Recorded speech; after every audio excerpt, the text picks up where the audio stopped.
Beautiful weather. It's been hot today. I think I got sunburned on this side of my face, but not this side because the sun was probably. Let's see. And I see some others around the country. Norway have sun too. Okay, to show you down here. It does not, and doesn't have any summer? No, we're having summer. Look how pretty. Okay, Raymond might not have summer. He's in upside down land after all.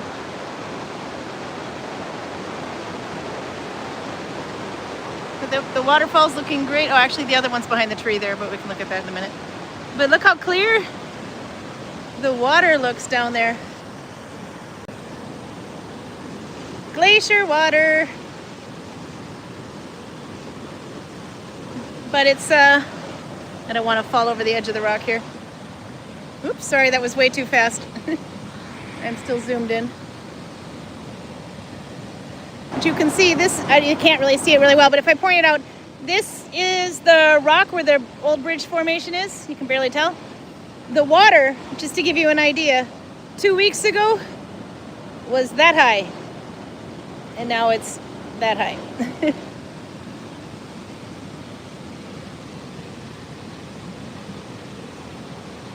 Let's see. Oh, Nikois off a salad. Okay, well now we gotta look at what that is. I'm learning things. Wow, but look how pretty the water. No, you can't see. I'm looking the wrong way. There, look how pretty the water is. It might be hard to hear me too. Is there a troll under the bridge? No, he's in the house. Billy goes, Gruff, they're always a troll under the bridge.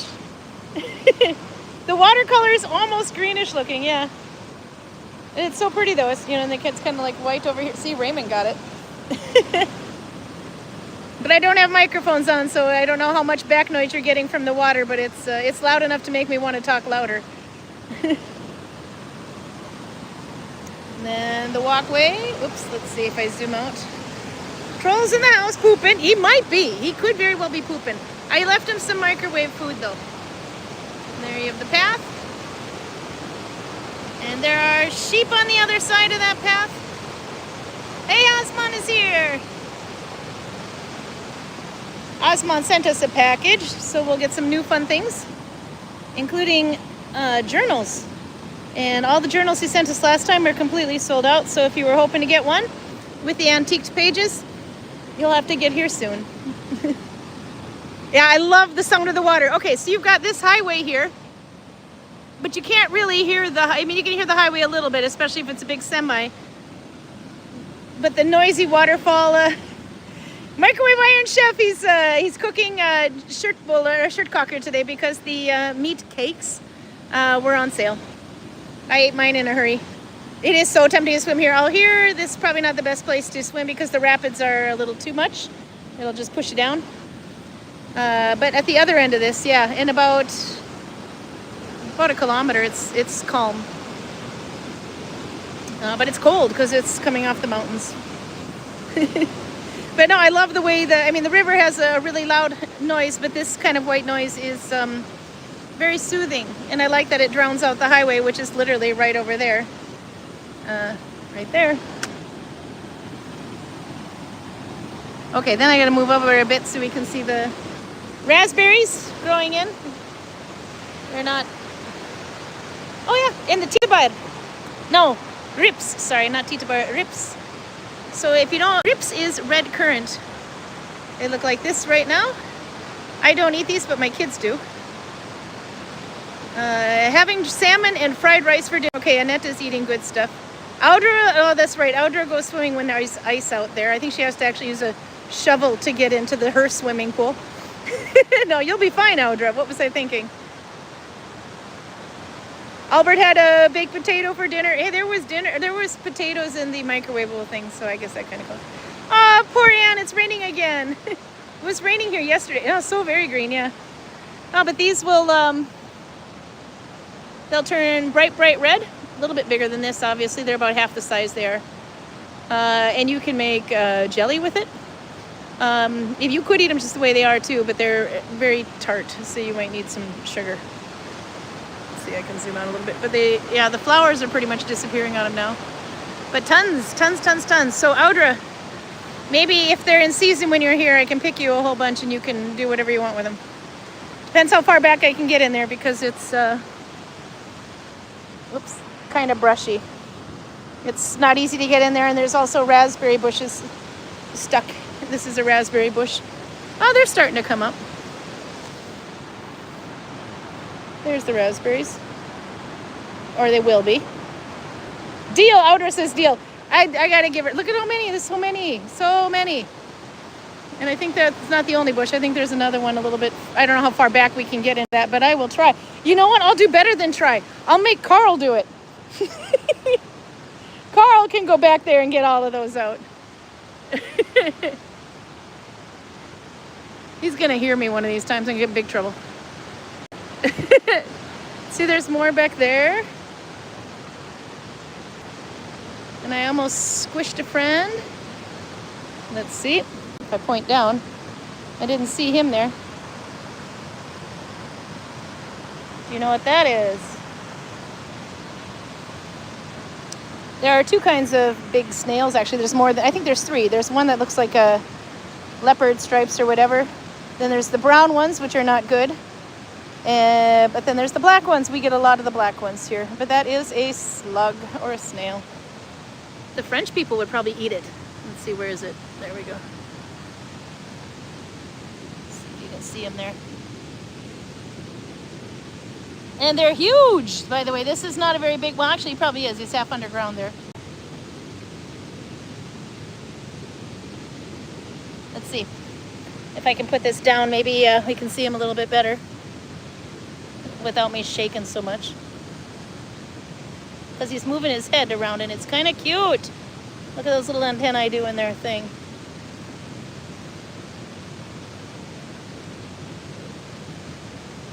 Oh, it's big escargot, and I sure as hell am not going to eat that thing. And Audra cannot make wine with this. Stick to the rips. But yeah, rips or red currants. Those would be really good wine. Let's see, I have to hold the camera a little bit because it's on unstable ground. Look at how cute. Anywhere but my doorstep and we're good. There you go. This is exciting YouTube. You get to watch a snail.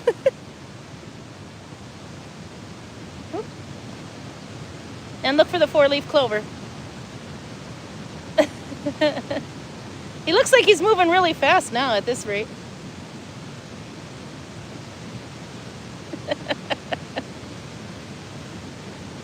As a matter of fact, it's so slow like me. I saw you went out for a walk, Audra. That's actually better than I did today. Oops, now I gotta move back a little.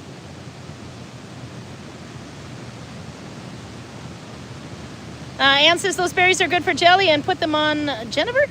Yummy. I gotta see what Jennifer is. Let's see, we'll zoom out again. No, I didn't want to step on him. But yeah, my kids used to eat these, but there's two of them. Only one of them is coming this summer. The other one wants to work closer to friends. But I think the one that's coming doesn't eat these that much. The one that isn't coming is the one that would eat a ton of them. So there should be plenty for wine. And then, I'm a little zoomed in still. This is all raspberry, more and more raspberries.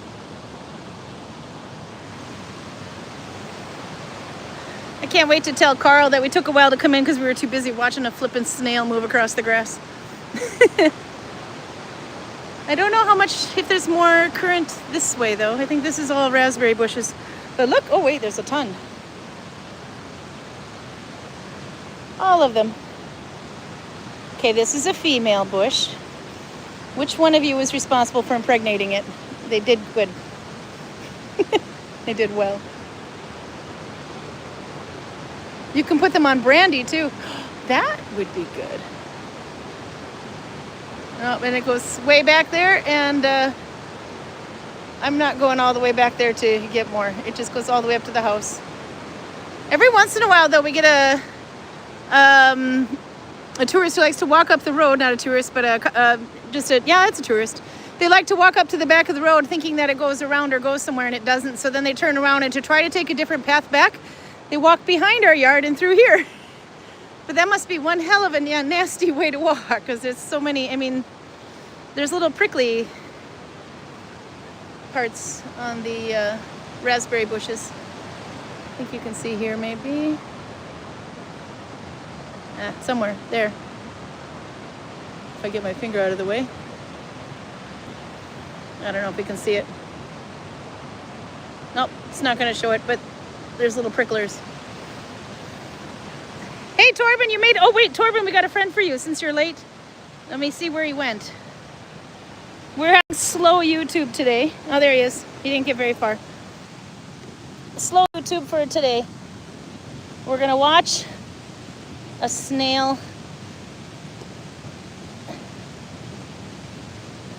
There is not enough gin and tonic for this, Torben. I can zoom in even more. Oh, for an added benefit, we got a bug.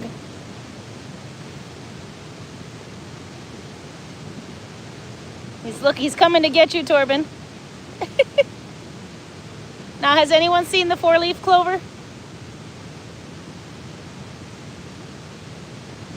I love his little, I am Speed, you're right.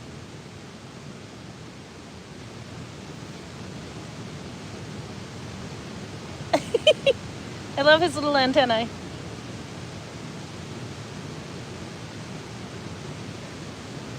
You know, he's not even eating.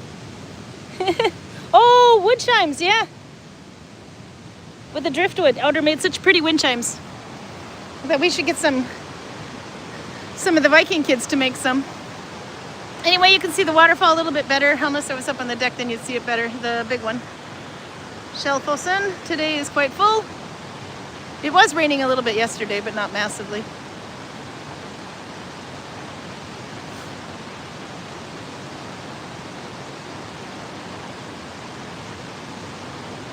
It was Raymond's idea. Okay, now I got to catch up a little bit more on chat. We can look at the water while I read. Because the water is it's so pretty. Like a little lagoon today. Netta remembers, those wind chimes were gorgeous. They were absolutely wonderful, the driftwood wind chimes. You look about, I don't know, a month back or so. 4 or 5 episodes back when Outer was here. No, maybe it's 6 episodes back now. Anyway, there's a picture of them on the outside of a Viking house with Audra and Vilborg standing outside with it, showing a little leg. Oh, speaking of leg, Vilborg's got some new legs today. This week I have to show you what they look like. They're naughty length stockings that Audra made. Raymond says, I'm looking over a four-leaf clover. I was overlooked before. Oh, that's cute. Reddysby says, I missed the black snails, so invasive. The brown ones ate them all, sadly. I have not seen, I mean, we have lots of black snails here, but I have not seen the brown snails, which is good. I did see them in Sweden, probably the last time I was there. Sorry, I suddenly got a dry throat. That's not clover, says PJ. Shit, she's probably right. Then it doesn't help if I look like for a four-leaf one. The plant wasn't clover, it's wood sorrel, different plant, edible with a citrus flavor. Carl can pick those too and deliver them to Audra. It'll be great.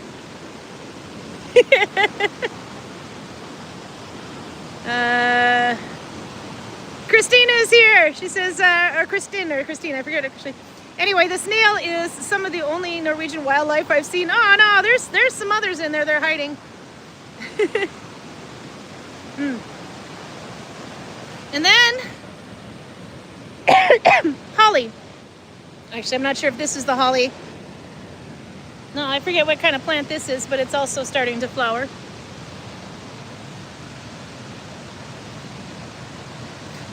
The yard, we just mowed it recently, but it was completely covered with these little flowers. And then we had to wait a little longer because some kid came up and started picking the flowers, so we wanted to make sure she was done. But over here somewhere we have holly.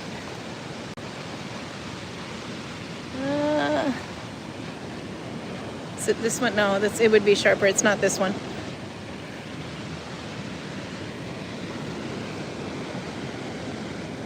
No. Somewhere there's holly in here. I remember seeing it with the big thick leaves and the berries. but it might be getting eaten up by whatever this is. All right, PJ, quick. It's got a spider web on it. What's it called? Beware of the snail invasion. They're coming. Suzanne. I lost the holly. It's in there somewhere. Maybe it's all the way down, come to think of it, but the sun is... Oh yeah, the sun is out. Bright.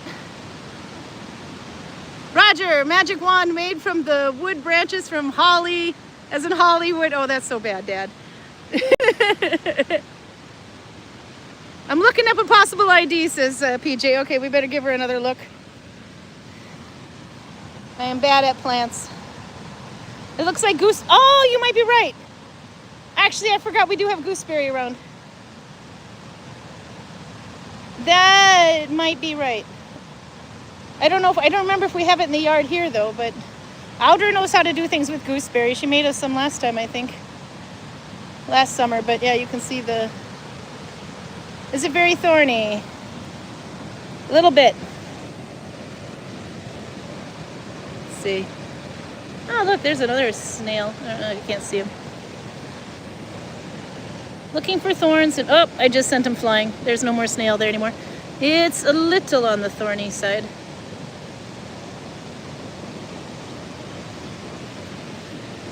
Yeah. It could be that, yeah. Oh, if it's gooseberry, then, well, then Audra, if that's gooseberry, you're in luck, because there is a lot of it. It's all the way down to the end of the yard where the, it goes all the way down that way where we were standing. Gooseberries are delicious. There you go. Audra will take it all. Okay, no problem. We'll see what you can do. One of them seemed to fall down, but it's still doing pretty well. This is from when the tree fell this winter, or this spring, early on. And it knocked this bush over.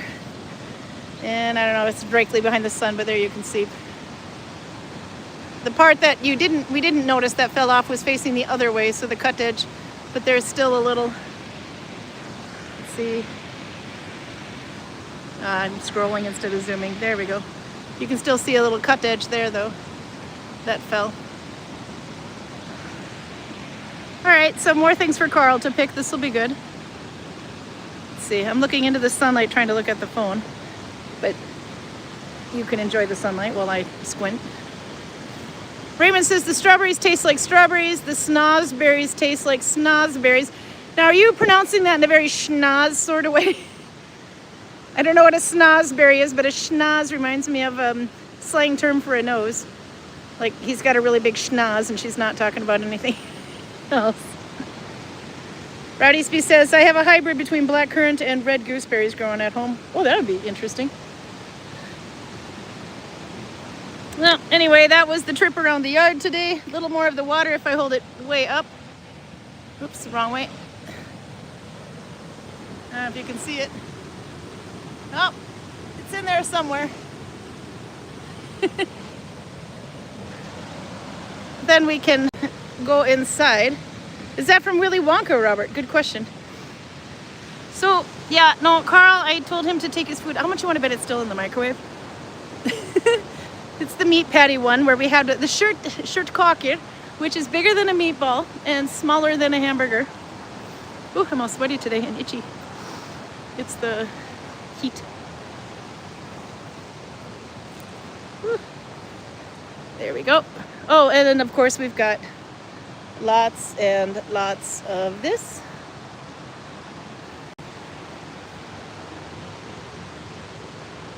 Now these we have a ton of in the village, so there's no reason to pick them here, except for to encourage growth. Stinging nettles, we've got tons of these. These ones I'm not going to touch because I'll be itching like mad. But those ones we make color. Yeah, stinging nettles. And you can see the snails have been hungry this time. They can eat all these they want. But it's gone to bloom, which means it is no. If you get it young, like this one here, before it goes to bloom, you can make tea with it. But once it starts to go to flower, then it's pretty much just good for coloring yarn. But when it's fully grown, if you let it fully grow, then you can start using the stalks and making thread and stuff with it. Sally Pointer's really good at nettles. You'll have to check out her, you have to check out her YouTube channel. Sally Pointer is awesome with doing things with nettles. But she's pretty further south from here in England, so their nettles are much, much further along than ours. Oh, and then of course, waste not, want not, my kid will be here, and she gets to cut through all those broken branches from the tree. These we could manage carrying. Cow parsley, not hemlock. Oh yeah, that could be. There's one that looks like Ramslurk, but it is, or Ramsons, but it's not. That one went into bloom, I don't know, about a month ago. Let's see. Oh, I'm looking at me, not me. Don't look at me. We want to look at the grass. Look at all the fun things in the yard. It's these ones down here. It's just the long leaves of them now, so it looks like grass, but there's that's the one that looks like Ramsons, but it's not, and it's poisonous. Maggie's here. Hi from Colorado, watching on the TV and had to connect on the phone to comment. Aw. We got some stuff to look at though today. So anyway, looking at the plants. But now we're going to go in because Christina brought me chocolate. Well, I have to share it with Carl, but it's okay. I can do that. So she and her husband came all the way from United States. Got on then they made it to Floam, which is about 20 minutes from here. Got on the wrong boat and went back to Bergen, but did come back to see us. This time took a bus directly to Bergen. Anyway, directly to Gudvangen, and then had some time in the village, and then brought us some chocolate. Carl, are you ready for chocolate? So. Have you eaten your microwavable? No, no chocolate until you eat your damn microwavable meat cakes. Okay. Well, he goes and deals with his, I was the Iron Microwave chef today, just so you know. Just in case Annetta was worried. But I'll put this down and then we can look at the stitch of the month while he gets his food. It's in the microwave. You probably have to re-zap it. Let's see. Coffee cup from Osman. I have tea in there to go with the chocolate. Maggie says, yes, you're now world famous TV stars. Got the comments on the side. Aw. And an apple. I don't know why I have that there, but it seemed to be a good idea at the time. This is what she brought, and it's from her family. It's a family business. Colebrook Chocolate Farm, or Chocolate Company anyway. Taste of Perfection. And it is open because I let Kristen, who was in the hallway at the time and witnessed the chocolate giving, I let her eat one. Turns out she picked one I didn't like, so that was perfect. So now I know exactly which one to give to Carl. She had one of these, which has a cherry in it. But I've been eyeballing this one here. I need to try. But this is going to be fun. This is hopefully going to last more than just this episode, or I'm in big trouble. But I do have a cup of tea to go with it because I have to have tea or something to go with the candy. So I know. Look at that. So there. Anyway, but Kristen's in the chat. You can see her. Or Christine's in the chat anyway, and you can ask her about to tell you more about these. But it's from her. It's a family business. Let's see if I can keep it from flipping. Oh, flip, flip, flip, flip, flip. Ingredients. Oh, all the fun ingredients. Milk chocolate, and chocolate liqueur, sugar, corn syrup, almonds, Brazils. Do you call that Brazilian nuts? Or Brazils, maybe? Cashews, peanuts, pecans, English walnuts, peanut oil, vegetable oils, salt, cherries, coconut, peanut butter, dextrose, some other stuff in here, but basically the way I see it, Carl gets the cherries, I get everything else. I think I'm one of the few people that don't eat a lot of berries, but Fernie Outer managed to get me to eat berries. Some of them, it depends how they're made. Okay, but first, then we'll play with a stitch here. So, new month, new stitch, new color. So this is going to be red this month. That one in gold, we need to do that one first? Okay. Christine says laugh out loud. Well, sometimes I'm generous. Sometimes I just don't want to eat the cherry. Oops, where was it? Those chocolates look gorgeous, says PJ. How can they last longer than 5 minutes? You know what? I had to put it in a cupboard so I couldn't see it, and that's the only way that I've made it between, see, she was here on Sunday, I think it was. Yeah, so it's lasted almost a week.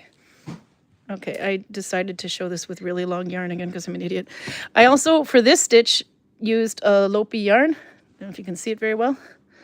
I have no idea what this is. It's something very itchy and a Lopi as in one ply. I found it at a secondhand shop and caked it. And it's such pretty, it's probably dusty as hell because I've been waiting for the perfect project. That's never going to happen, so I'm using it for this. My goal here is to make a little Hedeby bag with it because I have these little bone handles that Osman made actually. And I want to see... I'll see if I can find those later when Carl sits down. But we're far off from that point yet. But the reason I regret choosing this yarn for it, luckily it's kind of felted, is because there's a twist in here and it does pull hard on the yarn this way. So I have to be real careful when pulling it through. Let's see. I bought cherries today and have chocolate. Now I want to put them together. Oh, you should definitely. It's too small to be a discovery, says Torben. I'm reading backwards here. Oh, Pink Lady. Yeah. Oh, this Pink Lady. No, it's too small to be a Pink Lady apple. I don't know exactly what this is, but it tastes almost as good as the Fuji and Pink Ladies. But it's not like the red one that's like really soft that you usually get. Oh, look at that. I brought a bug with me. As long as it's not a tick. Let's see, he gets to go live over there. Okay. But it's a good apple. I like it when they're crisp. Let's see, I have to splice. Okay, and there was somebody who mentioned I saw on one of the Nalbinding groups that left-handed. I can try to do this one left-handed with a different yarn. But for some reason I decided to take way too many arm lengths on this one. Nice wood-eating bug in the house. Oh, don't tell the landlord. We'll be good. The cats will probably eat it before it eats anything. Okay, so this one is 2 plus TR. So 2 on the thumb because it's counted backwards. And then TR would be the third loop. Twisted to the right. This might be a little harder for you to do, Maggie, if your arms are still hurting, but you can actually manually twist it and then go forward if you want. And I chose to do an F2 because this is actually, I mean, it's not very thick, this yarn, but it's making a pretty dense stitch after all. So I went F2, which is one new and one old. And then the easiest way for me to do this, rather than to sit there and do that, twist it and then go through it. I've been doing this, like I think it was the VOD stitch. We also had this. Take the old one off. I have to just pull real through it because it's trying to work its way through that twist there. It's got a real tight hold on the yarn, and that goes under. Okay. I found it was easier. You got to go around the other side of me because I need to use the plugs today. I forgot about that. I don't think I forgot to check what the percentage of the battery was, but I know it was not full when we got home because I was filming sheep today. There we go.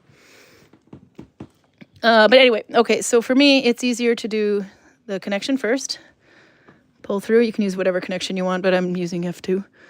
And then twist it. But you have to make sure you don't do it like that. Get your yarn out of the way, and then you can twist it that way. That I thought was easier than sitting there and manually twisting it. But yeah, and it's from left to right if you're a right-handed person. And then go under both and under the leader yarn as well. But because of that twist there, you can see it's got a real tight grip on the yarn. And that's why I kind of regret using a Lopi yarn. Luckily, it's pretty felted. But, oh, wait, Carl. Let me borrow your bowl here because if Annetta needs to get a picture of your food. All right, Annetta, here you go. We didn't even transfer it to a plate. Meat cakes, I believe there's some peas in there somewhere, and some potato and brown sauce. That doesn't get much more Norwegian than that. Okay, you can have your food back, Carl. Thank you. You're welcome. Okay. So there we go. The end 2 loops are on the thumb. the third one and the one behind, that's going to get twisted. So this is all this is. And actually there's one called 1TR. 1 plus TR means you have 1 on the thumb and you twist the first one. 2TR means you have 2 on the thumb and you're twisting the third one. 3TR would mean you'd have 3 on the thumb and you're twisting the fourth one, and so on and so forth. So you can make this, if you're finding it's too loose, just add another loop on your thumb. And if you find it's too dense, then take away a loop and continue. But there you go. So I'm going to do it this way, pull it a little bit through, like pretending I'm knitting or something, and then twist. Left to right. No butter on the potatoes. Did you dip them in the gravy? I totally dipped mine in the gravy. Carl, are you dipping your potatoes in the gravy? I'm mushing them into the gravy. He's mushing them into the gravy. Carl's the kind of person that he puts all of his food on the plate just like everybody else, but then he mashes the shit out of them all together and then eats it. You do? Well, you didn't do it this time, though, but that's probably because you're eating out of a tray. I'm doing it this time. You are. You're just doing it in the brown sauce. Oops. Lost my needle. There you go. So this is actually kind of easy to do, but it might be tricky for you to hold it. For example, Maggie, who had an injury on her wrists. If it is, because I kind of have to strain to turn my thumb around like that, then just do it this way. Lift your third loop, twist it so it twists from left to right. And then you can, oops, don't lose your twist though. There. Then you can do it just like that. And that might be easier on your wrists. Baby food, Suzanne Moreau. Well, he's younger than me. What can I say? Cradle robbed him. Compared to how you eat, I'm still pretty normal. You are. Do you know how I eat? I eat sectionally. I don't know why. You have to eat one at a time. I can dip the potatoes into the gravy. That's fine. But the potatoes should not be in the gravy. Then it's a stew. And then you eat all your potatoes, and then all your meat, and then all your vegetables. That's exactly what I did. And then the sauce for last. I did. I ate the shirtcocker first, and then I ate the potatoes, and then I had the peas, which are already in the gravy on this one. Okay, so I'm going to try this one left-handed. This will be fun. I can do also left-handed, but my gauge will be wrong. Let's see. For this, we'll try. We can probably use more of this white yarn. It's thicker. Oh, I do feel the stitch. Clearly, this counts as physical therapy exercises. Oh, that's good then. Okay, so you found a way to make it work for you, because that's what I was thinking. That's gonna, though, twisting your arm around like that could hurt. Okay, we're just gonna do a little bit here. And okay, so now I have to tie. I like to make one knot. Let's see. I need it so let's see, maybe if I go this way. It doesn't really matter. I want my loop to be at the bottom here and on the inside. Oh, did we bring the weird drinking thing? The weird drinky thing? Yeah, it's in the fridge. Let's see, I have to go, I don't know. It doesn't matter how I tie my knot, but no, it's going to be me anal retentive and wanting the loop to be under. Okay, so that's the way I did for left-handed. So that the long was on that side, and that way when I put it on my thumb, it'll snug to the left here, or underneath. It doesn't have to, but I kind of like that way. And then you just hold this yarn, the tail, hold it out of your way. Oops, let me see. Why is my, nope, we don't want it to do that. We're having issues here. I think I touched the cord. There we go. I touched the cord on my phone and it knocked the gimbal down. Okay. So this is be for left-handed. Let's see, I am so uncoordinated with my left hand. Okay, there you go. So we got it on the left, but we need 3 loops to do this stitch. 2 plus TR, so the 2 loops on the thumb plus TR. So you can hold that away. You just go behind your thumb and under everything, like that. So you're going under this one, Make it perpendicular, no shortcuts. Because and make sure you lock. Take this finger over your needle and touch your thumb the whole time so that when you pull this down and around, your yarn can't take a shortcut and you're locking your new one under your old one. There. So now you have 2 loops on your thumb and I need 3 for this stitch. So we're going to go under everything again. lock so it doesn't jump out. No shortcuts. And then pull downwards. The needle has to take a trip around your thumb. If it takes any shortcuts, you're screwed. Don't worry about the loop on the back, or the tail on the back. I just say dritide in Norwegian. Fuck it. Let's see. There. Now this first one, the top one, the oldest one, goes behind your thumb like that. Now for this one, if we went left to right, I would have to twist it, basically, for left-handed, right to left, like that. So you take the third loop and you go behind, twist it that way, and then you go under those two and the leader yarn. This would be the left-handed way to do it. And again, make sure that yarn does not take a shortcut. And you can take your old one off. You can, if you don't want to do this awkward twist, you can turn it manually like that. And then go through it and underneath both. Look at that. This is actually almost easier to do left-handed than Oslo is for me. And there's the old one. It's not connected to a previous row right now, so it's actually not too bad doing this. But, oh my God, Carla. Carla the cat. That wasn't Carl. Nope, show no shortcuts. Are you having a conversation with her? I think she's trying to yawn while trying to push her head into my hand for snuggles. Uh-huh. There we go. Get that one stuck underneath. I almost grabbed the wrong one. So there's the third one. I think I will actually twist this one because I'm starting to lift these off my thumb. There. And if you kind of make sure it goes perpendicular to your thumb. I think I might have pulled my thumb off camera here. Let's see. Oh, I got some photos coming in on chat. One from Albert. I'll have to show that off in a minute. His collection packed up. Torben sent us some photos last week, too, of his Warhammer craft, too. So we got to see what the guys have been up to. The non-Nalbinders of the group. But anyway, this is 2 plus TR, and this is the left-handed way of doing it. Clearly, I'm not as bad as I thought. Okay, so the other thing is because I did 2 plus TR instead of 1 plus TR because I wanted it to be a bit more dense. But I'm having a hard time getting that twisted loop to rest in place. Anyway, so that's the left-handed version of it. And we'll go back to right-handed now because there's something else I wanted to show that I forgot about. I don't like it when my work looks loopy. So I am one of those people that will pretty much steam block everything I make to lock the loops into place. Let's see, gotta get the gimbal cord out of the way. If you're not sure, it's the 1, 2, 3. Loop 1, loop 2, loop 3.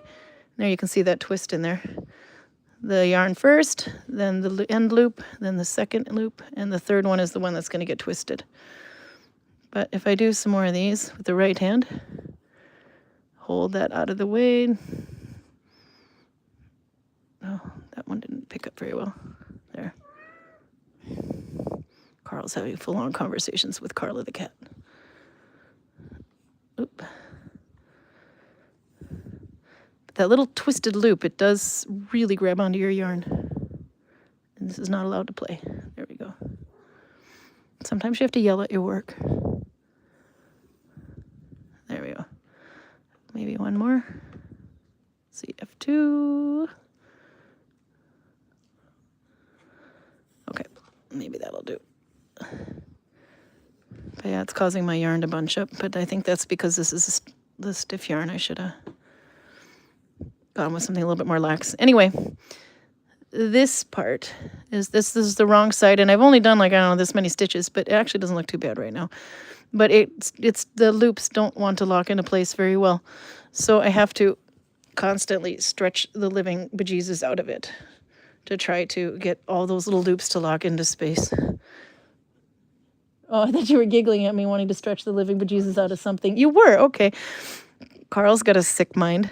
Anyway, but then it gets locked into place. Steam blocking will also lock them into place. But you can see there in the first row, it's like a little bumpy. That's what I want to try to knock down.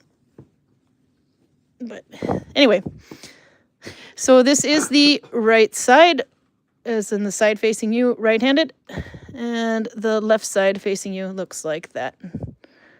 If you really lock the loops into place anyway.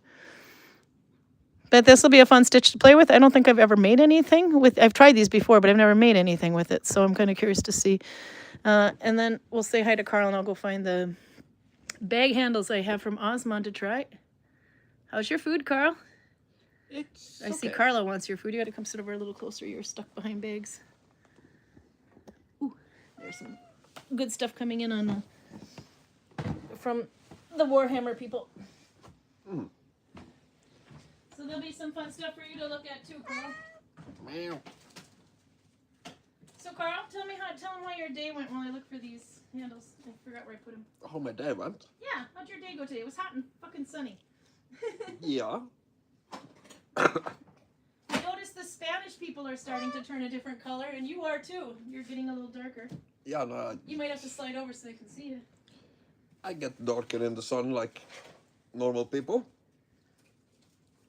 They said they're starting to look foreign now because all the Norwegians, we just turn red.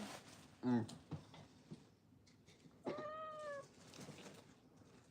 No, but you had a bunch of people today that got dressed up like Vikings, or kind of touristy Vikings. Yeah, but that's so ordinary. It's not really something to Yeah. phone home about. Yeah. No, but it's not usual they get dressed up. Let's see. Crap, I think it's behind stuff.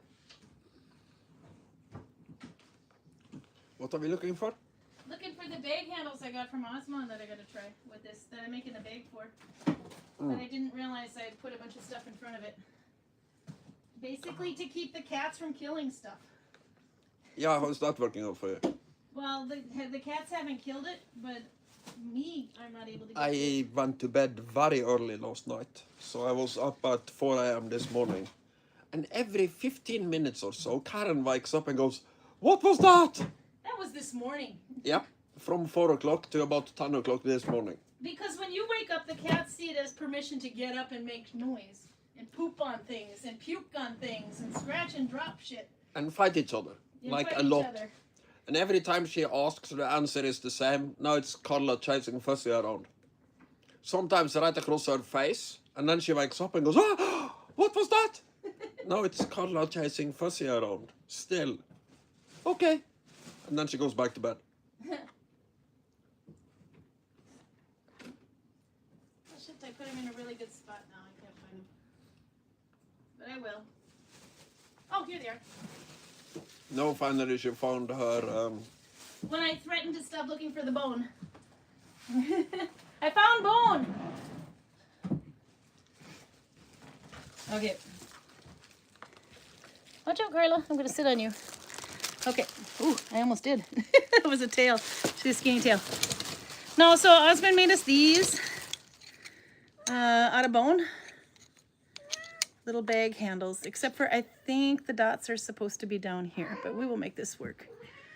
But these were the first ones. They're still kind of a test run, so I have to make some stuff out of it and see how it works. Also, and then I have to see if we actually have a market for it too. Okay, let's see if we turn down again. There. So my goal is, when this bag is long enough, you'll notice that the bag is wider than the handles. At least good thing it was. Those handles are super cool. Yeah, Osman, he's in chat. He made these. But yeah, so the idea is when the bag's big enough, obviously it's going to stretch this way. So I'm going to have to line it with some linen or something so that it doesn't outstretch otherwise this will just get longer and skinnier and not as good. But my idea is I'll make this tube until, I don't know, it's about that long maybe. Then I'll sew up the bottom. There's Osman, Artifact Master. He's the one who made these. So, but I think I don't remember how, this was just a test, but I think we have to have the dots down here because you sew that part to the bag and this would be upside down. But it will work because we can still, put it like there or something. But I think it'll be fun to try. So the bag should be wider than the handles because you need to, when you open it up like this, it's gonna be stuck in two places or all the way the side of these. I should probably just cut this thing out here. I'm having an issue. I tied them together so I knew which two went together so the holes line up. But yeah, when you have it tied, when you have it sewn together, you're not going to be able to stretch the part of the wool that's attached to the bone. So you need to have a little space in between so that, because the bag will not be able to open up bigger than that, basically. But this is just supposed to be size for basically a wallet and phone and some car keys or something. All the things Vikings need to hide. Yeah? What do you think? So many innuendos. I know. Carl's going nuts. You don't think the wool should stretch wider than the bone, Carl? There is no point in it stretching wider than the bone. Anyway, but that's what that's going to be. So I think it'll be fun to try. Anyway, but Nalbinding shrinks the first 3 rows, and I thought I made this a bit wider than I did. But if I keep stretching everything into place, though, it should work out. But yeah, and they're curved. You see the curve's like a slight curve on one side and flat on the other. The flat side goes in. But yeah, I'm excited to see how that's going to turn out. So let's see if I finish this project by the end of the month, because the last 2 months project I still haven't finished. Hey, Max. 2 plus TR today. That's the new stitch. Okay, but anyway, we're going to see what Carl's up to. Carl got a new beer. No, It's not a beer. it's not a beer. He found something he hasn't tried that This contains alcohol. is probably the girliest thing I've ever bought. I have to show it in the front. I forgot about this. Okay, wait a minute. Let's see, because it's backwards for you guys if I don't. Hard iced tea. And peaches, Fersken, so it's a peach flavor, by Hansa. Do you think Viking gals rubble for change at the bottom of their bags like the rest of us? Laugh out loud. Maybe I put a pocket in there. Probably not for change. If they have silver coins, I'll just put them around their neck, most likely. That's true, we wear everything. So he's going to try this one. Oh, Heidi Lisa thinks this one looks good. She's got a thumb up. Raymond's like, woo, tea. And Outer says, with mango? No, Fersken. No, definitely not. It's Fersken is... No, but Fersken is, not Fersken, but Fersken is that's peach. the thing. I don't mind mangoes or fersken or lemons or anything as long as it's not in a bloody bear. No, they had 2 flavors, by the way. What was the other one? I think I had like 3. There was one skogsbär. Skogsbär, which would be forest berries. And then, you can see the backside there if you Maybe want. lime or lemon or something. Yeah, maybe. And then the other ones were like spritzers, but this one was tea. Those drinks are big in the States. And I'm expecting him to be fairly sauced by the end of the episode. It's only 4.7, but he drinks it quickly. It's only 4%. It's 80 calories, Carl. You better watch your figure. I don't see any 0.7 there. I just see 4%. You're right. It is 4%. But 80 calories. I don't know why we're counting calories, Andre. Is that a lot? Because it's for meant it's meant for girls. Girls can't drink anything without knowing the calories. This is true. Albert's speech. And yeah, I haven't showed him yet, Pruda, but you'll see what she wanted to know what Carl thinks of the beer photos I sent, so I have to show those as well. Okay, anyway, but we'll see what Carl thinks of this. Because he's had all the beer in the store, and we need to run to, I think we're going to go to Voss in about 2 weeks to go pick up some more. Although if we were smart, we would just order it, because we live far enough away that they would send us. This should not be bubbly at all if it's an iced tea. And this iced tea will go very well in a Viking cup. Glass. I'm having my Osmond's cup. I would say this is surprisingly bubbly for an iced tea. And you need a chocolate for this, but I've decided which chocolate you need. It smells like an iced tea. Let me smell. Oh, God. Yeah, that does smell good. Not as much as the Lipton tea, but that's not alcoholic. But it's carbonized. It's not supposed to be carbonized if it's an iced tea. Is it? No. Inholder koolsyre van. So it does. It says it contains carbonated water. But if you put pulsere in it, then it's not an iced tea. Then it's some kind of peach. Are we whining now? Yes. 4% alcohol and a natural flavor of peach and tea. Yeah. If you want to make a girly drink, drop the pulsere and add more sugar. Koolsyre would be carbonated water. And add sugar. Well, you want to put some sugar into it? No, because it's kulsyre. Girls can whine, Suzanne.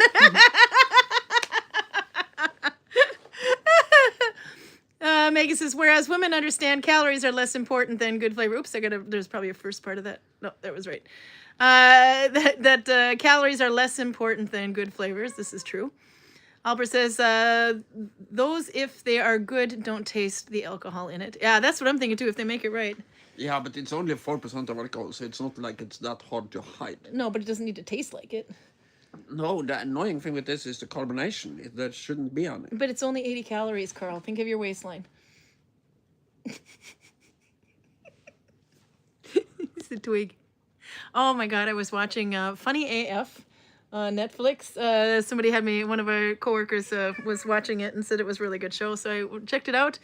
And there was this lady doing a joke that, you know, she's big as me anyway. And she's like, I only date skinny guys. I have a thing for skinny guys. The skinnier, the better. Tall and skinny. That's what I like. I like skinny guys. And my friend says to me, I'm totally butchering the joke, I'm sure. And she said, her friend says to her, oh, no, but think of the muscular guys. Look at that guy over there. You should try him. You don't know what it's like until you've had a man with an 8-pack. And she's like, if I rip off his shirt, I get a 24-pack. It was like all 24 ribs. I thought that was great anyway. Hopefully I didn't deliver it too quickly. But yeah, there you go. Carl's got a 24-pack. I like my skinny guys. Okay, now you have to, it was a good show, by the way. I'm only on like episode 5, I think, of season 1. Okay, you have to have, these are the chocolates that we got from Christine. And her husband. You have to have this one, though, because I found out this one I don't like. Because that's the one that Kristen tried. You don't like it because Kristen tried it. No, Kristen tried it, and I saw that I don't like it because it's got a cherry in it. So you probably love it. A cherry in chocolate is fine. Yeah. As long as it's not carbonized or it's not bare. But if it should go really great with your peach. I mean, it looked good. I just don't like cherries. Yeah, it's like a maraschino cherry. Yeah. Yeah. I'm gonna have the gold foil because somebody said I had to have the gold foil one. One for you too. I'm thinking this might be marzipan, but they usually wrap marzipan for some reason. I don't know why. But I haven't had this chocolate before. Colebrook Chocolate Company. So there we are. Pretty. Isn't it pretty? I was right. No, it's mint. It's like marzipan mint. Oop, this way. There we go. Oh, man. This, you have to have tea for it. It's good, but it's holy sweet. Small bite at a time. I'm gonna savor that one. Okay, we gotta find pictures. Let me know when we need another chocolate. Because I can't eat all that by myself. Or I can. That's the bad thing. Okay, then we got some pictures here to look at. If only it was dark chocolate, Suzanne Rowe. Well, Belgian does know what they're talking about. Redisby says, well, iced tea is not supposed to be alcoholic or carbonated, and laugh, laugh, laugh. No, I'm having hot tea. I can Earl Grey. accept you fuck with one of those things, like add alcohol or add carbonation, but when you do both, you are messing with the category. I gotta put YouTube on the computer screen, then I can see a little better too.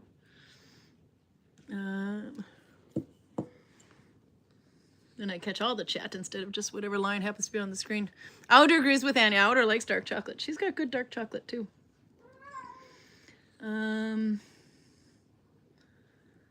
Let's see. There we go. And then I need to reload my page. There we are. Max says, these kind of remind me like the dark chocolate with coconut fillings inside. I've heard there was coconut in some of those too. Did you remember the story? We have some history, Carl and I, with coconut. I like coconut. You want to tell the story? You're a better storyteller than I am.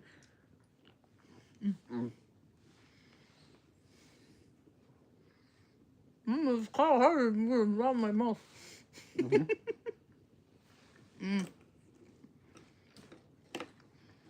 I conjure with no, this is Torben. Oh, no. Wait a minute. There's more to this.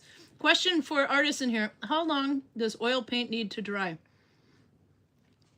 And Albert says, Torben, the answer is yes. And Torben says, okay, I counter with no. You know what? I do painting. They use acrylic. Of course, the pictures aren't on the wall at the moment. I use acrylic paints. I did one in oil. They do blend really nicely. Much better than an acrylic because you got to be fast. Acrylic dries. Never dries. Ever. Ever. And it smells like fish in your house. But it must take forever. So that's a good question, actually. I don't know how long it takes to dry, but let's just say I don't buy oil paints anymore. Forever. I'm convinced the Mona Lisa... Maybe I shouldn't finish that sentence. I was going to say I'm convinced the Mona Lisa is still wet. And then I thought of the innuendo. Pretty good one. Not for kids. Raymond, tell him it's not for kids. Fritzy, why are you going after my bed? There we go. Good day. Raymond was quick. Oh, I have such chocolate in my teeth. Not for... And the coconut story, unless it's more to it, it's just like back when we got together, we were mixing a lot of drinks. We had experimental mixology. It was pandemic days, so we need to come up with activities so that people don't go completely nuts and get cabin fever. And one of them was experimental mixology. So we go to the grocery store, Joker, Gudvangen, and buy everything that we think might possibly belong in a We were drink. really bored. So like a small package of coconut milk, different types of bitters and... Soda, Yeah. garnish, lemon, limes. Yeah, and then I think it was my fault. I'm not sure, it might have been you. I think it was your me. fault. I think it was your I fault. buy this small package of dried coconut. Coconut Because flakes. I had the idea in my head that it probably goes in some drink. And then we are starting to mix drinks and we have no use for the bloody dried coconut flakes. So in the end we go, okay, but... And this is probably her because she is very concerned about using everything we buy. Not necessarily now or this year, but at some point there has to be a plan. So we go and talk to Olav, the guy who... And my boss's wife was also the bartender at this, well, it's his Husband. hotel. Her husband, sorry. Well, you know, sometimes she can be. No, it was my boss's husband. They both own the bar, Yeah. but he has their... And, but he is the guy who spends most of the time behind the actual bar, so Yeah, he is bartending. a bartender. And hotel owner, and like everybody else in Gudvangen, he has like 60,000 different hats. But we go to him and go, hey Olav, we have this dried coconut What can we do with flakes. coconut flakes in a drink? Is there any kind of drink that uses that? And he goes, maybe you can bake a cake? You can make a really nice cake. Yeah, but I want to drink it. I think we did at one point find a drink that actually used it. It was coconut rum, though, I think is the thing we were kind of... No, we wanted coconut milk for a lot of things. Yeah, the coconut milk, but not the coconut flakes. No. No, I mean, I should make like a martini or something and line the glass with, instead of with salt, you, or margarita, I mean, and then you line it with coconut flakes or something. I don't know. I think we still have that package and it's 6 years later. I seem to remember if we actually at one point found a drink that used them, but it was not a good drink. No, I forget about that. But yeah, anyway, so But there we you have go. to drink it anyway, of course, because you don't throw things away around here. By the way, my Mona Lisa comment did not get lost on the chat. They are delivering it up. Let's see, I have to get the live chat so I get them all. Let's see, we're going back to like Naked Carl.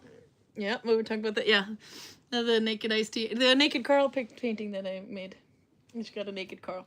You know, the guy grabbing the beard, and it's Naked Carl. It looks like Naked Carl. Is Naked Carl still wet? Yeah, no.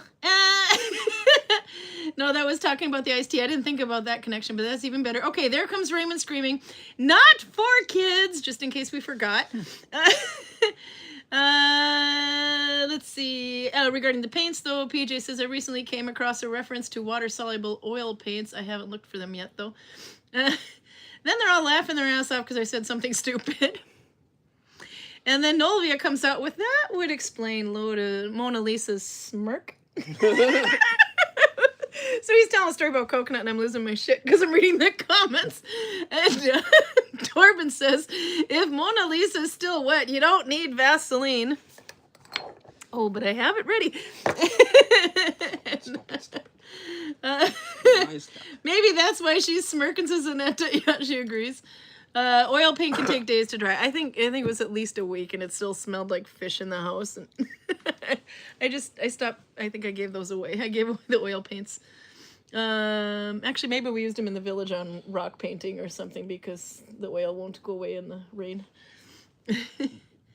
Radisby says, Torben, it depends if the thickness of the paint layer as well as how viscous the actual paint is. But oil paints don't exactly dry so much as they oxidize. It might be dry to the touch after a day. Radisby says, at the very least, it keeps on oxidizing for many years. Ah, that makes sense. Annette says, bananas, rum, and coconut blend together with ice. It's a delicious drink. Ooh. We could do that. Bananas, rum, and coconut. Yeah, I left the bananas at the office, but yeah. So the only liquid in this concoction is the rum. Sounds perfect for you. And you have to add a lot of it because you have to dissolve all the bananas and coconuts. Mm-hmm. Yeah, little floaties. This sounds dangerous. And yet you look like you can't wait. The look on his face. Come sit closer to me, Carl. No, I like red concoctions, and this one sounds interesting. But this one sounds pandemic worthy. I'm also good at coming up with the potential side effects.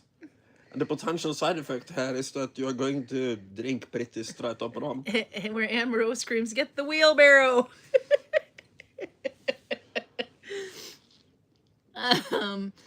Albert says, Radisby, that is why she just said yes to that question. Let's see. Torben says, if you need a good mixologist, Vermund, you will wake up the next day on the stove with a penguin in your fridge. Yes. Okay, explain. Or you wake up the next day wondering what the hell happened, and you have to call all of your friends and ask, did I bring shame to my family last night? And that's when your father calls you up and says... Vermund can make a drink that is basically straight up any kind of white liquor, any kind of non-brown, so vodka, rum, whatever, and then he adds like this much non-alcoholic stuff on top, and it tastes like lemonade. The alcohol taste is completely bloody gone. Oh, but that's a perfectly mixed drink. If you can't taste one ingredient over the other, for example, but... Well, you completely delete the alcohol taste. Yeah. So people are thinking they're drinking something that is not that bad. And it turns out it's practically... You don't. It has an effective alcohol content of something like 38%. Oh my God. And this is the guy that said, you had a drink called the leg spreader. And now you're in a relationship, Carl, for the first time in 12 years. I'm going to need this recipe. He wants to make pictures of it. Nikki's here. Good morning, Nikki. All the way from New Zealand. Let's see. Maggie says oil paints seem to take forever to fully cure. Then the smell goes away. I mean, it must have at some point anyway, but I think I painted like a bunch of small paintings and I got so fed up with them taking forever to dry. I have this friend back have home those. with really big ears, and his ears are kind of pointing forward. And me and him went and shot with Colt 45. And we didn't have the air what protection. Drink? The what? Oh, yeah, the leg spreader. Look it up, it's a thing. So we shoot with this thing, but the problem is that the person who is not handling the gun can be standing like this. Yeah. But the person handling the gun is using both hands on the gun. So every time you yourself are shooting, you get the full effect of the sound. Colt 45. This is not a 9mm. This is much, much bigger. So I'm commenting, he lives somewhere else, so he just comes to Selja occasionally. So the next time I meet him, I say, oh, it was so much fun shooting with the Colt. I think my ears were ringing for like 3 days afterwards. And he says, yeah, no, I don't know if my ears have stopped ringing or I've just gotten used to it. Because he has these enormous parabolic antennas on the sides of his head. Yeah. By the way, so Albert was asking what drink, and I said, yes, you heard me. It was called the leg spreader. Would you like to hear how we came up with this drink? How did we find this drink? We were in the grocery store looking up all kinds of ingredients, and then we were sitting on Web Tender. I think like 2 or 3 months before we got together. Oh, we weren't together yet. No, this was way before. So we are going to the grocery store to buy the dry ingredients. This was before the pandemic. While we are doing it, she is walking around with her phone in her hand, looking at Web Tender on the internet. And the grocery store is basically the size of a really large American garage. The thing with Karin is that, first of all, her voice carries. Secondly, she doesn't give a fuck if you are standing right next to her or on completely the other end of the store. She will just keep talking and she will adjust the volume accordingly. When the whole country thinks that Americans are loud and obnoxious. So she starts talking. We are in the grocery store. I'm with this American lady that I barely know. And she goes, oh, here is a drink called slippery nipple, Carl. Do you want a slippery nipple? And I go, okay, crazy lady, I'll just walk away from you. Yeah, that was stupid. So I am diagonally across the store. For the people who know the store, Karin is standing about where the ice cream is, right, with the entrance. And I am way over in the other corner by the ice coffee. Okay, maybe 2 garage lengths. And then I hear Clarisabel. And here is a leg spreader. Should we buy the ingredients to make a leg spreader, Carl? What do you think of it? The leg spreader. Okay, there is no point in walking away from this woman, so I should probably go over to her. No, but then I don't know, maybe about 4 or 5 months later anyway, after making that joke so many times, because you kept retelling the story. You kept retelling the story so many times.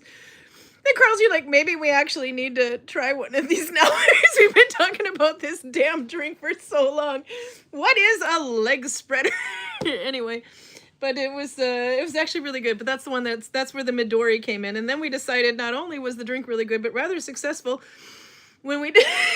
Anyway, and then we find out that they're not going to be selling Midori in Norway anymore. So I had to drive to Hernafos.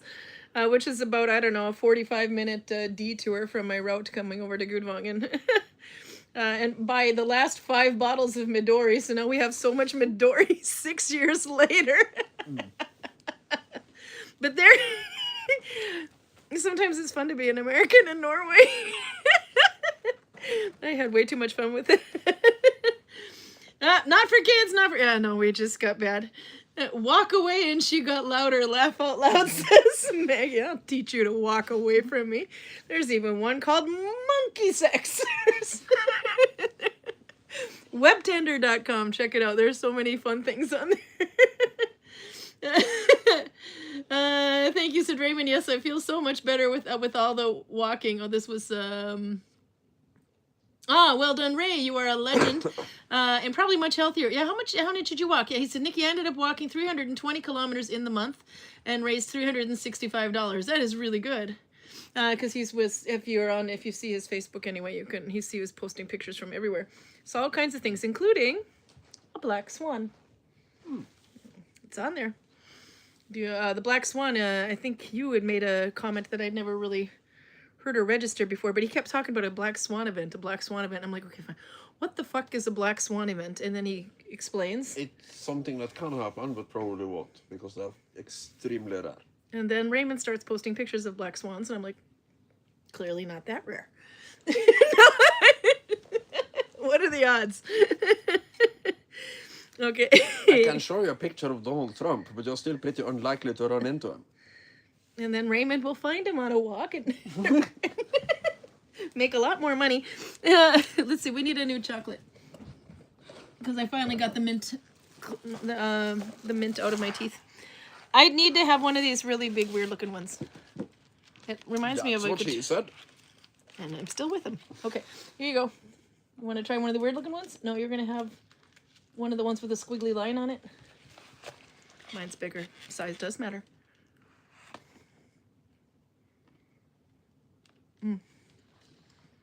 There's a nut, maybe some nougat, caramel. It's somewhere between nougat, toffee, and marzipan. What's yours? What do you get? Nougat, toffee, and marzipan? How do you like it? It's okay. You want a bite? This was really good. No, that's mine. This reminds me a little bit of a Snickers bar in a Milky Way. Maybe a Snickers bar. Maybe it's a Snickerdoodle. I forgot that's a thing in the United States. What's in a Snickerdoodle?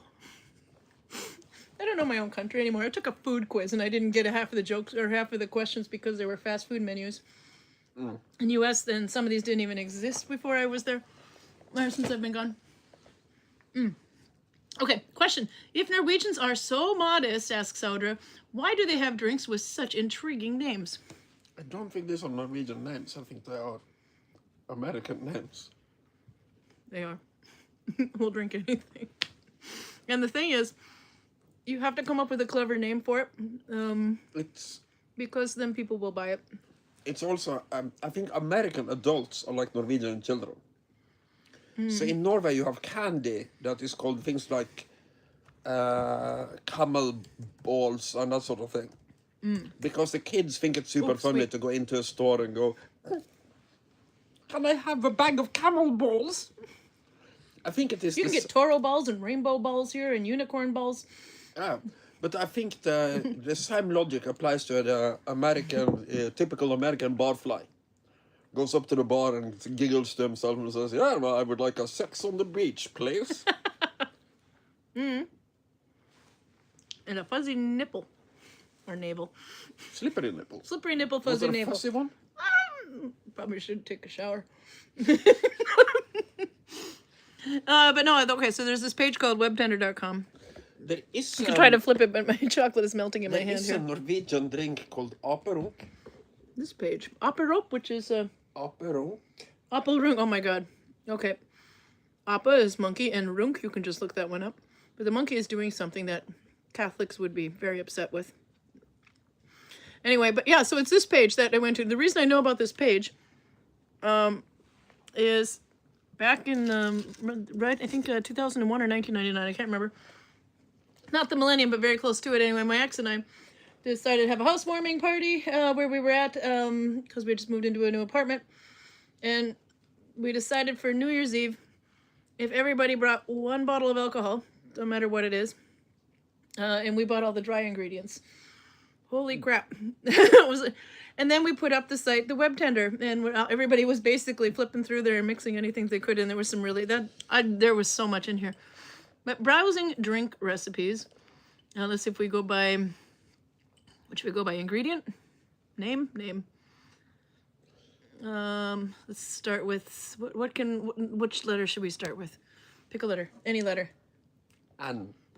I will find something inappropriate. N? Yep. For naughty? Yep. Okay. There's one called the Noggle Nectar, the Naked Girl Scout. You don't get much more inappropriate than that. Naked Navel. There's a whole bunch of naked drinks, but I think the Naked Girl Scout is probably the best. Oh my god, this is like, don't look at my mouth. Napalm Death. Nasty Bitch. This is me in the store, basically. Look, there's a drink called the Naked Twister. Okay, C. Let's go for C for coconut. Okay, well, the first 1, 2, 3, 4, 5 recipes is C asterisk M, followed by some other word. Don't think. Anyway, you want to read them? That might be way too inappropriate for YouTube. It might be, but then again, so is Naked Girl Scouts. Okay, well, something with a C. There you go. Raymond's like, not for kids. Something with a C, but something in a hot tub. Something scorcher. Something shot. And, oh, there's with a B Street bar, and then there's another something shot. Let's go for some other C's. Caffeine attack. That sounds like one for me. Cajun martini. What would that look like? Oh, then there's the Canadians. Canadian Dream, Canadian Cherry, Canadian Cocktail, Canadian Funky Electric Cider, the Canadian Gulp, Canadian Zombie. That's like an oxymoron if I've ever heard one. They're like the nice people, and then you got zombies. Okay. Let's see, then there's a bunch of candy cantaloupes, Capri, Captains, Captain with a skirt. I'm sorry, Hamza, but this was not good. Will not recommend. Okay, with the exception of the beginning of the C's, the rest of the C's are pretty mild. Casino Royale. Okay, next letter. We need another one. The Seven Sins Sipper Club. Torben's already on the page. He said, we did a challenge in Edinburgh called the 7 Deadly Sins. 7 crazy drinks, and you get to join a club, and you get a t-shirt. Karin and I did it in 1 hour. The bartender was impressed and shocked. The 7 Sins Sipper Club instead of Supper Club. Sipper, as in... Yep. Maybe I should go back to sleep, says Nikki, but now I'll be dreaming of drinks. Well, anyway, but this was the... N for Nagano. Okay, Max has got one. Let's see. Oh, no, we did N. We did N. That's where we came up with all the naked Girl Scouts. It was not good. Let's see. Was there any more? The Neutralizer. Nikki Finn. What's a Nikki Finn? No problem. No pressure. No regrets. There's a... Norsk Depression. That's a drink, which means the Northern Norwegian Depression. That's about right. Yep, sounds about right. Okay, anyway, I'm going to show some pictures here now. Hiding for the fjords. Enough of the cocktails. Okay. Let's see. Albert says, I had one that I nicknamed Morning Regret. Oh, that's one we were reading. Somewhat. That was no regret, sorry. But Morning Regret. Jack Daniels in a pint up to the logo of the glass, and the rest is 1 shot tequila and vodka. I've had it once and never again. Holy. That's a lot. Well, obviously, it's 40%. Every ingredient is 40%. So. Holy crap. And since one of the ingredients is tequila, I can tell you it's not going to taste good either. Oh, and the rest is Coke if there is space in it. There was one I had at one bar. I don't know where it was at, but I think it was Fitgers or something anyway. But they had a drink called a dreamsicle, and it was orange juice, amaretto, and cream. And that thing was so good. So I go to the next bar, and I said, I'd like a dreamsicle. And he's like, I don't know that drink. So then go back to the other one at some point, and then next time I'm out, I'm like, okay, it's orange juice, amaretto, and cream. You use 1 shot of amaretto, then you, on ice anyway, and then you have orange juice in it, and then you just do enough cream in there to just change the color. But anyway, and then any other bar I went to after that, I had to teach them how to make this dreamsicle. Nobody knew what it was, but it's like a dreamsicle, a popsicle kind of a thing. It's so good. Anyway, so that was one of my favorite ones. Another one was blue water. And I forget what the ingredients of blue water was, but obviously blue curacao. And in one party we were at in Sogndal,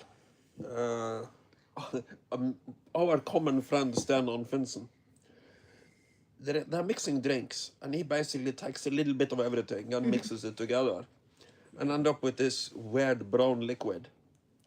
He called it Gambiavan and said it was really good. Okay. But nobody knows the recipe, of course, because it was just random ingredients pulled together by drunken Stan. Then Adrian is here. He said, oh, we're doing shots. I sell my own formula. Control plus Alt plus Delete plus 1 part vodka and 1 part tequila. Radisby says, I once decided to try mixing a slightly sour pear liqueur with milk, thinking it would taste similar to a pear ice cream, and it did. See, and then amaretto is a bit like... well, almond, it's a bit like marzipan flavor, but oh, it was so good. Annetta says, I've made dreamsicle fudge before. Delicious. Oh, that would be good. For about 2 seconds before the milk, Radisby said, had full... Oh, wait, gotta go further up. I once decided to make... yeah, that was the one he was talking about, the pear ice cream, and it did. For about 2 seconds before the milk had fully curdled and started tasting like vomit. A lesson learned. I did notice that with the... when we added the cream to it. I think you have to, it's something about the orange juice in the cream. If it might turn into little floaties. But When I was way too young to drink, there's a chemical reason I don't get it.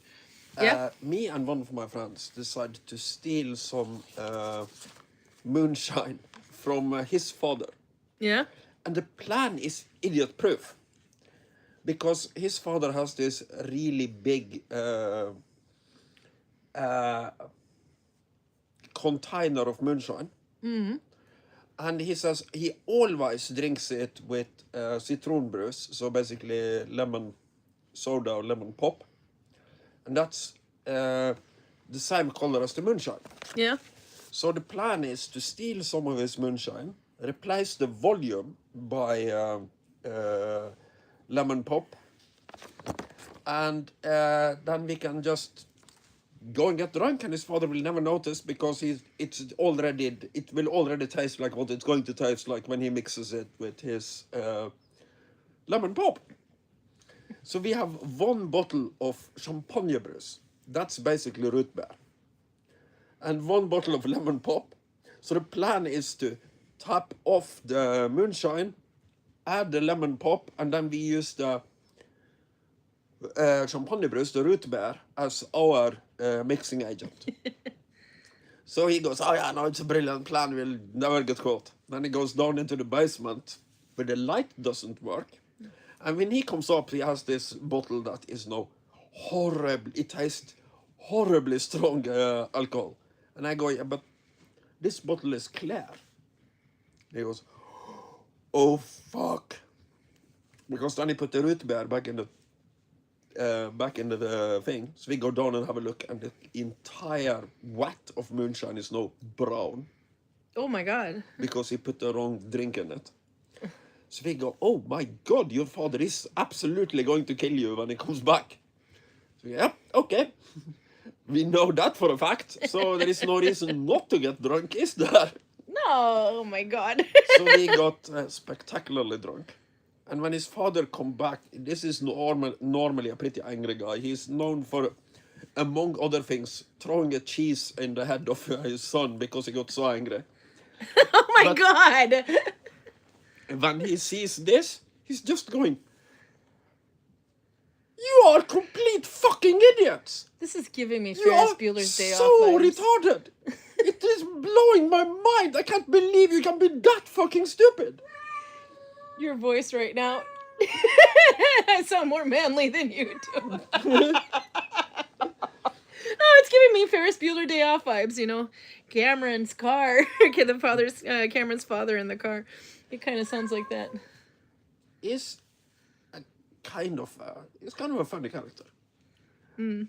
He gets really angry, and he uses language that would not be acceptable anywhere. His son is kind of a tough guy, but he doesn't always think things through. So his father's favorite expression for him is his name, and then din förbannade kukegut. Translate that, bitch. You cursed cock boy. You cursed cock boy. That Norwegians. Netta says, we used to replace the vodka with water in our parents' bottle because they drank it mixed with water anyway. Took us forever to get caught.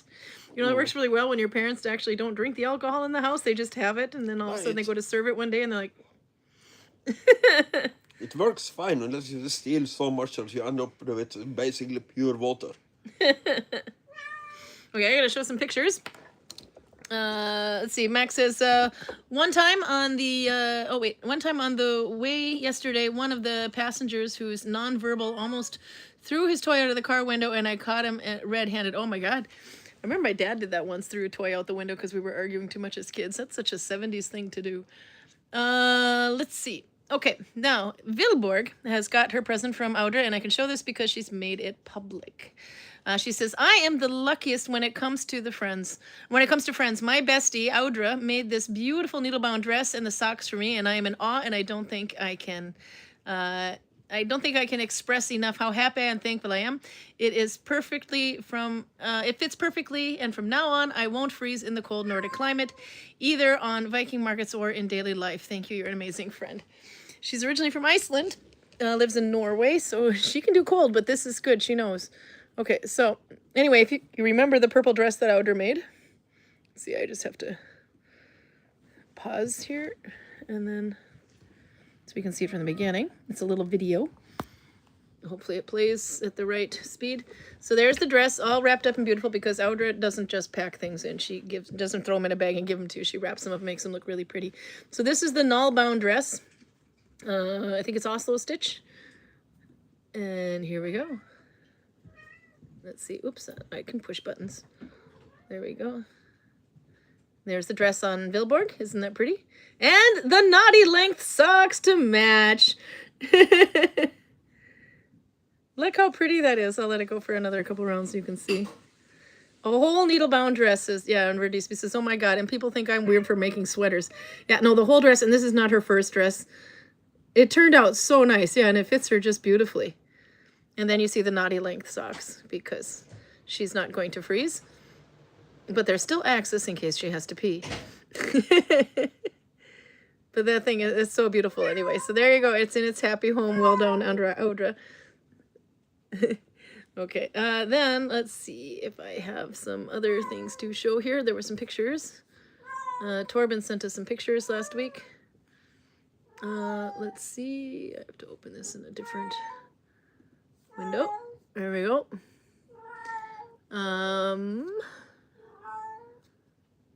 There we are. Okay, sent 5 photos. This week's project progress. Let's see. I'll turn it there. There we go. This is Torben's. Oh, Carl's missing the Warhammer fun part. He likes this part. Okay, so here's and the progress as he goes. Okay, there's those little runes that said he should not be doing those when he has gin and tonic, but he did a very good job of it. Now see the thing he's doing on the ground here. This is quite cool. Now the base of it, he has to do these. It's like a chemical effect or chemical reaction anyway, which will cause the top layer. He has to do it in layers, and then eventually they kind of crack and it looks like acid. There he's got another, the yellow on top of the green, and you've got more. You got more paint on there too. He's doing a good job. Clearly hasn't OD'd on the gin and tonic yet. There you got the green and the razor blade weapon there. And no, I think we might be back at the beginning, but the green thing, when he covers it with black anyway, the black starts to split across and you see this acid oozing through, and it kind of looks almost organic. Okay, then we're back to the basic eye brushes. Let's see. Then there's some more pictures on the bottom. Here we go. Oh, actually I should read his comment on here first. He says, some with details, I hate it, took me hours. Meanwhile, I don't think Carl spent a single hour on his figures. Oh, wow, look at the detail on the... I don't know if it shows up too well through the camera, but this looks really cool. Very nice. Do you have a picture of that crackling effect from one of your previous figures, Torben? You got to send one of those so you can see how it looks. And then we got some pictures from Albert. Carl, you want to see? I'm showing off Torben's progress. I don't think you've seen that yet. No, he'll be there in a moment. We'll look at Albert's pic. Let's see. We'll look up. Albert says my collection is all packed up. I think you and Albert might be in competition with the sheer volume of collections you have. And these are all the ones that are in packages already. Oh, and I recognize the white and black Outland bag down there. Let's see. And turn it that way for a minute. Oh, there we go. Torben's got a photo. He says, Karen, that's not even all of it. Okay, come sit down. I'll show you the pictures one more time here. Well, we got, let's see. There we are. Okay, we'll go through these again because Carl didn't see them. There's one there. This is his week's progress, so this will be from Saturday, I think. And there is all those little runes that drove him nuts. Then he's doing the beginning process of the base there. That cool process where you see there's green first and then he adds some yellow to it. And then more after that. Look at the razor blade. And then he puts the white linings in there too. It must have taken flipping forever. Oh, that's further up. Then we're not back into eyeshadow. There we go. But look at the razor blade. Anyway, so then I asked him to send me a picture of that crackling effect. Is so cool. And I think he did. Yeah, there you go. Look how cool that looks when it's done. If I hold this still, maybe it'll focus a little bit better. It's so cool. You can show a new pair of stockings in the new pair of stockings in gray. Says, oh, Outer, that's right. I got to see those. Yeah. And then Albert shows his collection packed up. Ta-ta-ta-ta. Yeah, I can make that bigger. It might be a little easier. And he said that's not even half of it. Are you impressed? Well, if this is battle ready, then yes, that's very impressive. Holy crap. Yeah, that's true. I was going to say, but he can definitely hold a candle to you. Yeah. Now, if grey and unmounted, I would probably have a volume similar, if not, yeah, a little bit bigger because of the stompa. But yeah. Okay, and then Peruta wanted to show you some beers that you might like, that Carl might need to try. Okay, so one of them, I like this one, is called Santa Parkour. Christmas black tea, orange pills? Orange pill and rosemary. 16 something. Anyway, Santa Parkour. I thought that was a really cool name because I can just, it describes Santa climbing from roof after roof. All of the ingredients are shit that shouldn't be in beer. That's why Peruta thought you should have some. Then there's the Holly Jolly Sweet Stout Orange Tonic. And my favorite, Santa's Village Oatmeal Stout with poppy seed cake. What the hell does that even taste like? She's like, oh, it's too bad she can't send it to you. But she wanted to know what you thought of the beers. What do you think? Santa's Parkour, Holly Jolly Sweet Stout, or Santa's Village Oatmeal Stout with poppy seed cake? So the sweet stout has orange in it. Yeah. Yeah, no, that sounds like a crime against humanity. Let's see if I have some more here. And I found this one, which actually is from Vinmonopolet in Norway. Dragon fruit, peach and vanilla. Vault City Dragon fruit, peach and vanilla sour under I can't say that. Or is it Sewer Earl? Sewer Earl. I want to say, okay, it's this word up here. Sour. Yeah, it's sour beer, but I want to say Sir Earl and Sewer Earl and Sewer. It's like two sounds, the UR and the sound, the one that looks like a zero.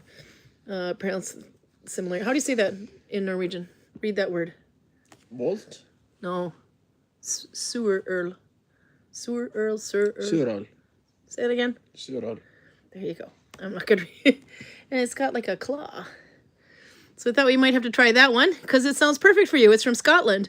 Fruity and fresh with peach and a tropical hint of... A tropical hint or preg. What is preg? It's not a hint. It's a infusion? It's a hint. A hint. Okay, yeah. A tropical hint and soft vanilla. So I thought, that sounds like something Carl should have. Maybe they don't do those in Norway. Raymond says the poppy seed cake one would not pass a roadside drug test. Laugh out loud. Nikki says, all the usual things from the market I come home with. Salt, biltong, donuts, and teapots. And then maybe they don't do those in Norway. I love Sur Earl, says the Swede. Redisby, it's my absolute favorite. I don't know, because you on the sour things, I just didn't think that would work out very well for you. Well, let's see. If it's a bear, we can debate it, but this doesn't sound like it. See if there was any other fun things I was going to show. Oh, yeah, the Outer said I could show the gray naughty length socks. I have to find those. Let's see. I had 2 days off and I got 32 messages. Oh, there we go. It's up. There we go. And there's a video of this one too. Okay. Put this back. There we go. The naughty length gray socks. I mean, she might look all cute and innocent, but she's got secrets. Look at how long those are. And then she's got another pair started already. Nikki says biltong is Tide cured South African meat. Ah. Let's see. Is there meat in the bear? Biltong. It was what she brought home from the market with. But look how pretty. PJ says, I like long socks. See? And so I sent her, let's see. I can find it. I sent her, yeah, I think I showed you that GIF last time, actually. Yeah, I did. It was much further up. It was something about the girl in the long stockings shaking her legs back and forth. Yeah, no, that might have been on a post somewhere anyway. And then there's some wonderful soup that Audra thought you should try, but I am going to save that for another day because I'm not going to tell Carl what it is because she wants to surprise you with this soup. Apparently Lithuania has a whole day dedicated to this soup. So if I Google Lithuanian soup day. Maybe you find it, maybe you don't.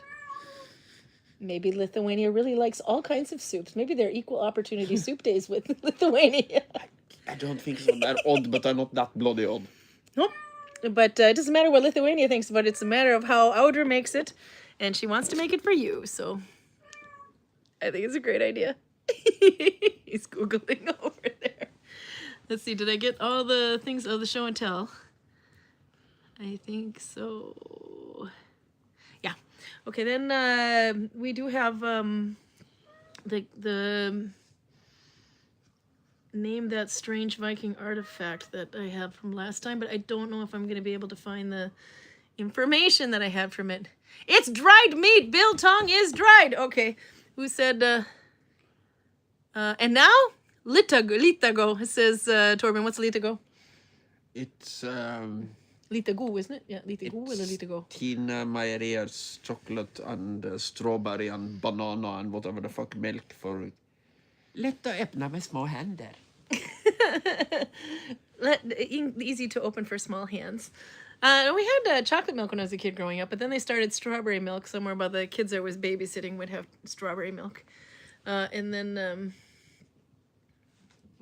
there was a banana milk. That was in Norway. Probably Yeah. It's a kid's drink. Okay, let me see if I can find where I got... Because the thing is, I have these pictures now, but actually what they are. I don't actually have the answers, so I have to find the page where I got them from. Let's see. Probably going to be a brooch in there somewhere. But I have to figure out what page that was on. I stupidly closed the page. Okay, well, let's just discuss this one. It's obvious what it is, but Carl, horns on the helmet. What is this thing? But it loves to come up a lot. It is a helmet. Yeah, it's a Bronze Age helmet from Denmark. Yeah. 2 Bronze Age helmets from Denmark, actually.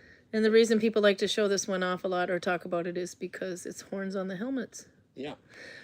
That isn't as bloody it isn't as a unique concept as people want it to be. No. And you saw a lot of horned helmets in the Royal Army. Yeah. Both samurai, Chinese, Greek, and from Bronze Age cultures. And when you look at depictions of the so-called sea people that are like at the very end of the Bronze Age collapse, their helmets also very often on the depictions have horns on them. Torben sent me a picture, and you'll see why this makes me so happy. Okay. And we're going to have to put it here so that everybody knows why. Look! There's dice. And the dice are not the die. More than one die. One dice, more than one die. The die are not contained at all. They're just swinging around there loosely. And he writes, I need a bag for my dice. Will pay in cider. It is so good to have farmer friends. Game on, Torben. That's it. Any specific color? He's a Necron, so black and green. Black and green, I guess. Yeah, we'll have to think of something. I'll have to. This will be good. Game on. Challenge accepted. Math rocks, says Pruda. Free range dice, says Torben. Yeah, right now they're free range dice. Chaos Goblin, says Nikki. Let's see. Okay, I'm still looking for this webpage that had the answers to my question. Oh, okay, this could be a good one. Okay, let's just make the picture really big because this is not what I was looking for. All right. But Carl didn't see what I was doing, so he doesn't see it either. What is this object? Let me hold the... What is that? It looks really zoomed in, I gotta say. Is it text? What do we think it is? You guys can guess too. Is it textile, what I see? It looks like there's textile on it. That's a very good observation. It looks like this up here and this down here might be textile. Let's see, I have to hold this a little bit better so it doesn't shake too much. There we go. I'm assuming the original object is very small, or... I'm thinking so too, because look at the filigree kind of thing. Troll coffin! Nikki says, cider? What do we think it is? It doesn't look symmetrical. It looks... Radispi says, yeah, what kind of cider, by the way? Troll coffin, snuff box, a purse. Is it a shoe? Oh, shoe is a good guess too. It's for cinder cloth. I think snuff box Needle is holder. Close, but not for that. For it's... Look at the little filigree. I love the filigree decoration on my Viking art. It's too asymmetrical, I think, to be a box. I think the fact that you pointed out... Sorry, there, my finger was getting pinched. The fact that you pointed out that that was textile is a pretty good hint. Albert says, I have no idea. This is not good. Albert usually has pretty good guesses. Albert, unacceptable. Apple, you can drink it. Oh, this is the cider. You can, Torben says, apple, you can drink it. You can use it for degreasing diesel engines if you don't want to drink it. Oh, he has really good apple cider. I've had it before, so definitely. Maybe a stirrup, says Pruda. It's either a stirrup or brooch. It's always a stirrup or a brooch on this game. Adrian says, some sort of container. Nikki says, it's a party hat. And I like Reddy's piece. It's a fancy safety pin. Any more guesses here? Adrian says, I have seen it before, but that was 5 years ago. Okay, I can honestly say I didn't see this. That's why I stopped on the page I was on. This is extreme goldsmithing work, if this is gold. This looks like gold. I don't know. I saw that this isn't the page I was looking for, but it was too good to pass up. PJ guesses a box for fiber bone of a saint. Maggie thinks, I read that wrong. Maggie says Viking cod piece, but I read CK. Then PJ says finger bone. Nikki's guessing the hilt of a sword. Oh, sorry, finger bone was, yeah.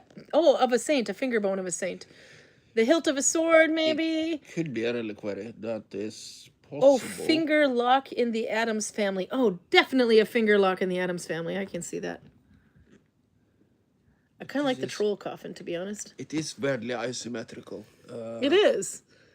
It's kind of pointed on the one end and rounded on the other end. I would not have guessed this. I think I saw a flash of what it was, but the textile is definitely a good hint. So my guess is this was found in a grave, somehow attached to textiles or laying on textile. PG says, after so many books, you would think I could type now, but no, I can't type either, especially on a phone. Raymond's guessing a very fancy plumb bob. I like that. Plumb bob, isn't that just another fancy way of saying thingamajig? It's a whatchamacallit? I think it's white to make sure that a line is straight or something. Like a, slide rule? No, it's a slide rule? What's it called? It's like the ancient version of water. Yeah, but vater, the word, I just suddenly forgot what vater is called in English, but it's the ruler with a water droplet in it to measure if things are a level. I think we just call it a level. Yeah. Do they have pills in old Norway? Ah, it could be a pillbox. It's definitely a coffin for troll royalty. I'm glad that you, Annette, I'm glad that you pointed out that this would be for royalty, because if the troll wasn't a royalty, then I'm not sure I could have bought it, but now I definitely can. A decorated hammerhead, guesses Nikki. Pillboxes, PJ. I gotta say, it looks kind of like a pillbox. I don't think it's a box because it's not symmetrical. Well, I know what it is, kind of, but I'm still trying to see how... Oh... What if it was meant to have this end up?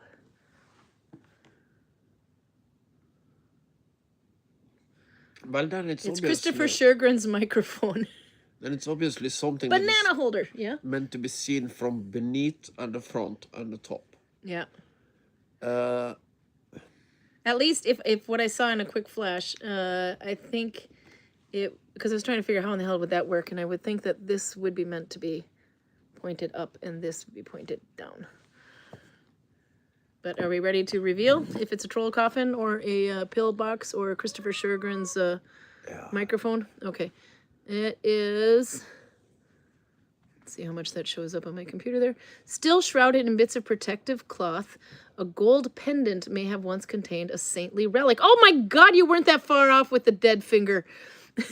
No, saintly finger. Yeah, that was actually, I would not have thought of that. It's reliquary. This is the word I saw, was pendant. So I was like... It's a pendant that is also a reliquary. PJ's like, I was right. Yeah, no, score one for PJ. Yeah? Sorry. Did they like make a habit of keeping old people's fingers? Vikings, no. Christians, yes, because they wear those. Oh, yeah, like saving pieces of the cross. Okay. Yeah, and if all the pieces of the cross actually belonged on the cross would be 40 meters tall. Yeah. Let's see, just a minute. I just realized my phone wasn't plugged in and I have no idea what my percentage is. Oop.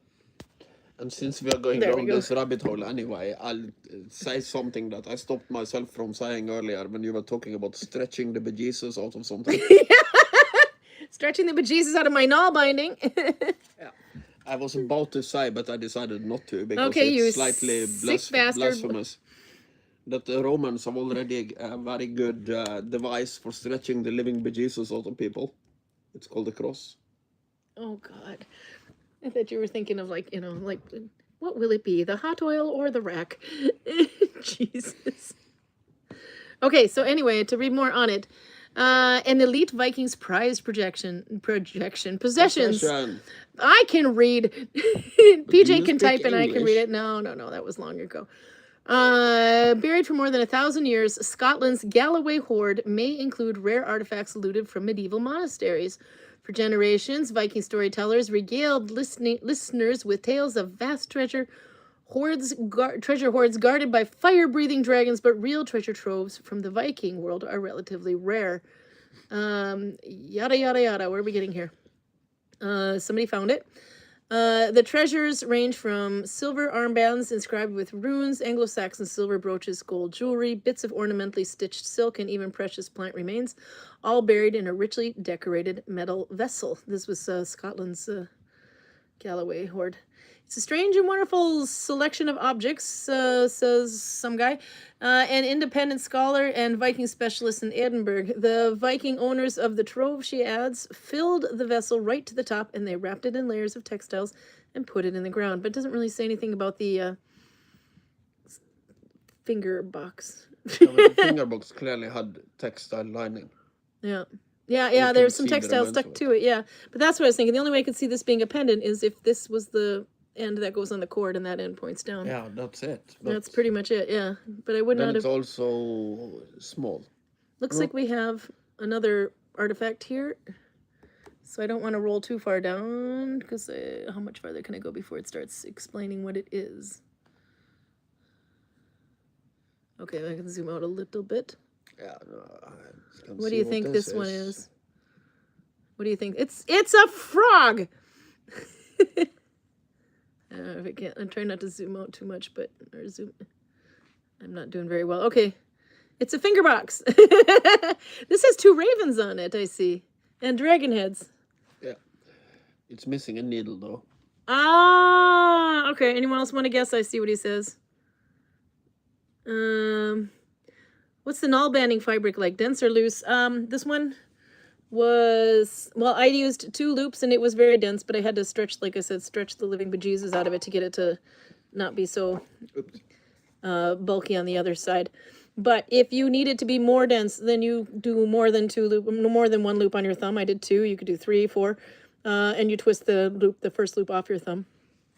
But anyway, I was going to do 1 plus TR, but I didn't think it was dense enough, so I went with 2 plus DR. But you can adjust it by making it 3 plus DTR.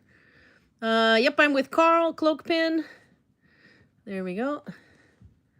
To keep your cloak, yeah. Also, if you make it annular brooch, a penannular brooch, yeah. Ring brooch, cloak holder, hair fastener. That's a brackteat. That's what we got from last year, or last week, I mean. Good name for a dirty drink, laugh out loud, the Viking Kermit. As I'm reading backwards. Viking Kermit, says Torben. I see a frog. And Annette thought that would be a good name for a dirty drink, laugh out loud. Finger box. Let's see what else we got here. Looks really cool, though. It's Viking headphones. If it was nose ring. If it was really big and upside down, this might be the famous Vikini. It could be the famous Vikini, but I'm sorry, I keep seeing Kermit the Frog. I'm with him on this one. Maybe it's the green. It's not easy being green. Okay, so it says, if we can zoom it on there, all symmetry and curving lines, the Horde's sole penannular brooch was crafted in Scotland or Ireland or for a high status man or woman. Glittery Prince Albert. Nope, so who's one that said annular brooch? Yep, Maggie gets this, probably the closest one in this one because she used penannular, and that's what they're using here. Medieval texts date the arrival of the Vikings in the British Isles to the 790s AD, when fierce raiders from Scandinavia suddenly appeared along the coast, plundering rich monasteries and terrorizing local communities. We do like to say that there wasn't a shiny thing that they didn't want to take back with them. And what did you call it? Armed Nordic tourism? A lot of souvenirs. During the 3 centuries that followed, ambitious Viking chiefs and their followers arrived to conquer and colonize territories in England, Ireland, Wales, and Scotland until they and their descendants were finally defeated or assimilated. They are the Borg. We are the Anglo-Saxons. You will be assimilated. Resistance is futile. Well, assimilation goes both ways. Yeah. So they get Danified, and the Danes get Anglofied. Archaeologists think that the Galloway hoard dates to the 10th century based on the style of silver armbands and other objects in the trove. At the time, Viking forces had suffered a serious setback in Ireland, and local Galloway folklore referred to the Viking army being defeated by a Scots army at the Galloway locale. Says some metal detectorists who discovered the hoard. Intrigued by this lore and other evidence, McLennan decided to carefully search for Viking traces. On September the 1st, 2014, while he was out with a small group of associates, McLennan found a silver arm ring with a Viking design, a large silver cross, and 2 other artifacts.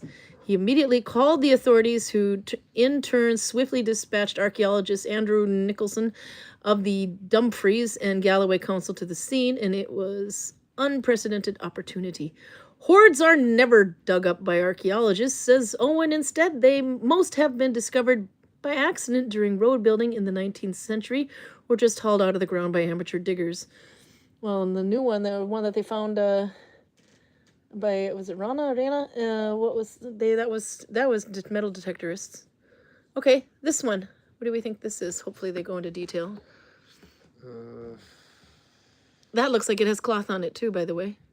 Yeah, but this is probably the container the whole thing was in. Nikki says, may need to get coffee in my new handmade Kraken mug. It's so pretty. Oh, cool. A Kraken mug. I gotta see that. Oh, I got one right. Too bad the phone can't spell better. No, but I figured you meant penannular, so I actually read it as a pannular. Annette said, by the way, the other one did look like a Viking Muppet. I agree. And then Okay, so anyway, we're on this one now. What do we think? What did you think this was? Did you say, Carl? I wasn't paying I attention. said it was in ornate bowl of some kind that was wrapped in cloth. And this looks like an ornate bowl of some kind that is wrapped Yeah. in Did cloth. we have this one before or no? Maybe it was a different No, picture. in the text you wrote, they said that the entire hoard was found inside. Well, that'll teach me to listen to what I'm reading. Snusdosa, says Radisby. Something to put sniffing, what is it? Snuff in. Tobacco. Chewing tobacco. Hand cream container. It's a teapot. Viking spice jar. Vaseline vessel. Urn. A cup for Carl's peach beer. Quote, beer. Container to store the good booze in. Viking Tupperware. I like these guesses. The more outrageous, the better. Okay, so yeah, apparently I read what it was. Let's see. It says one of the rarest objects in the hoard was a finely wrought Carolingian vessel, still encrusted with pieces of textile. The vessel was jam-packed with brooches and other medieval treasures. Oh, wow. So it was like prize within a prize. Nice. No, I thought for some reason we'd seen this before, a different picture of it a couple weeks ago, I think. But I can't remember. The controlled archaeological excavation revealed not one treasure trove, but two. And oh yeah, no, we read this one before, I think, in upper layer. This is so familiar now. In the upper layer, the team excavated a gold bird-shaped pin. I do remember that one. As well as 67 silver ingots and arm rings, many produced by metalworkers in Ireland. This portable silver served as ready cash in the Viking world. The elite hacked off pieces to buy cattle or other commodities, reward loyal followers, or pay off the troops, quote, in Viking mercenary armies. Some 3 inches, 8 centimeters below that trove, Nicholson and his colleagues found a large lidded metal vessel buried upside down, perhaps to keep the groundwater. It turned out to be packed with treasures, many swathed in leather and fine textiles. No, I think maybe it wasn't this one in specific, but I thought we read someone where there was 2 layers of... It was probably this one. It was probably the Galloway But, hoard as well, but just a different... It's not these artifacts we looked at last time. Carolingian, I thought it didn't look Viking, said Radisby. Sent you a picture on the mug of Messenger. Oh, I have to see the mug. Oh, it's so cool. I have a kid who really loves the octopus. She would think that was so cool. That is so cool. That is a treasure. Look at the tentacle. It's got a tentacle. I like it. I like the color too, actually. Okay, let's see. I still haven't found the page I was looking for, though. This was not the artifacts I was looking for. I probably could have just... Oh, this one maybe. Yeah, it might be this page. Yes, it is. Okay. And we didn't finish it. Oh, shit, we did. It was the stirrup and everything. Okay, no, not that one. That was the one we had last week. Because I took a picture of... Night, do not kill my couch. Because this next one I had, if I can figure out where I found it, had glass in it, which was quite cool.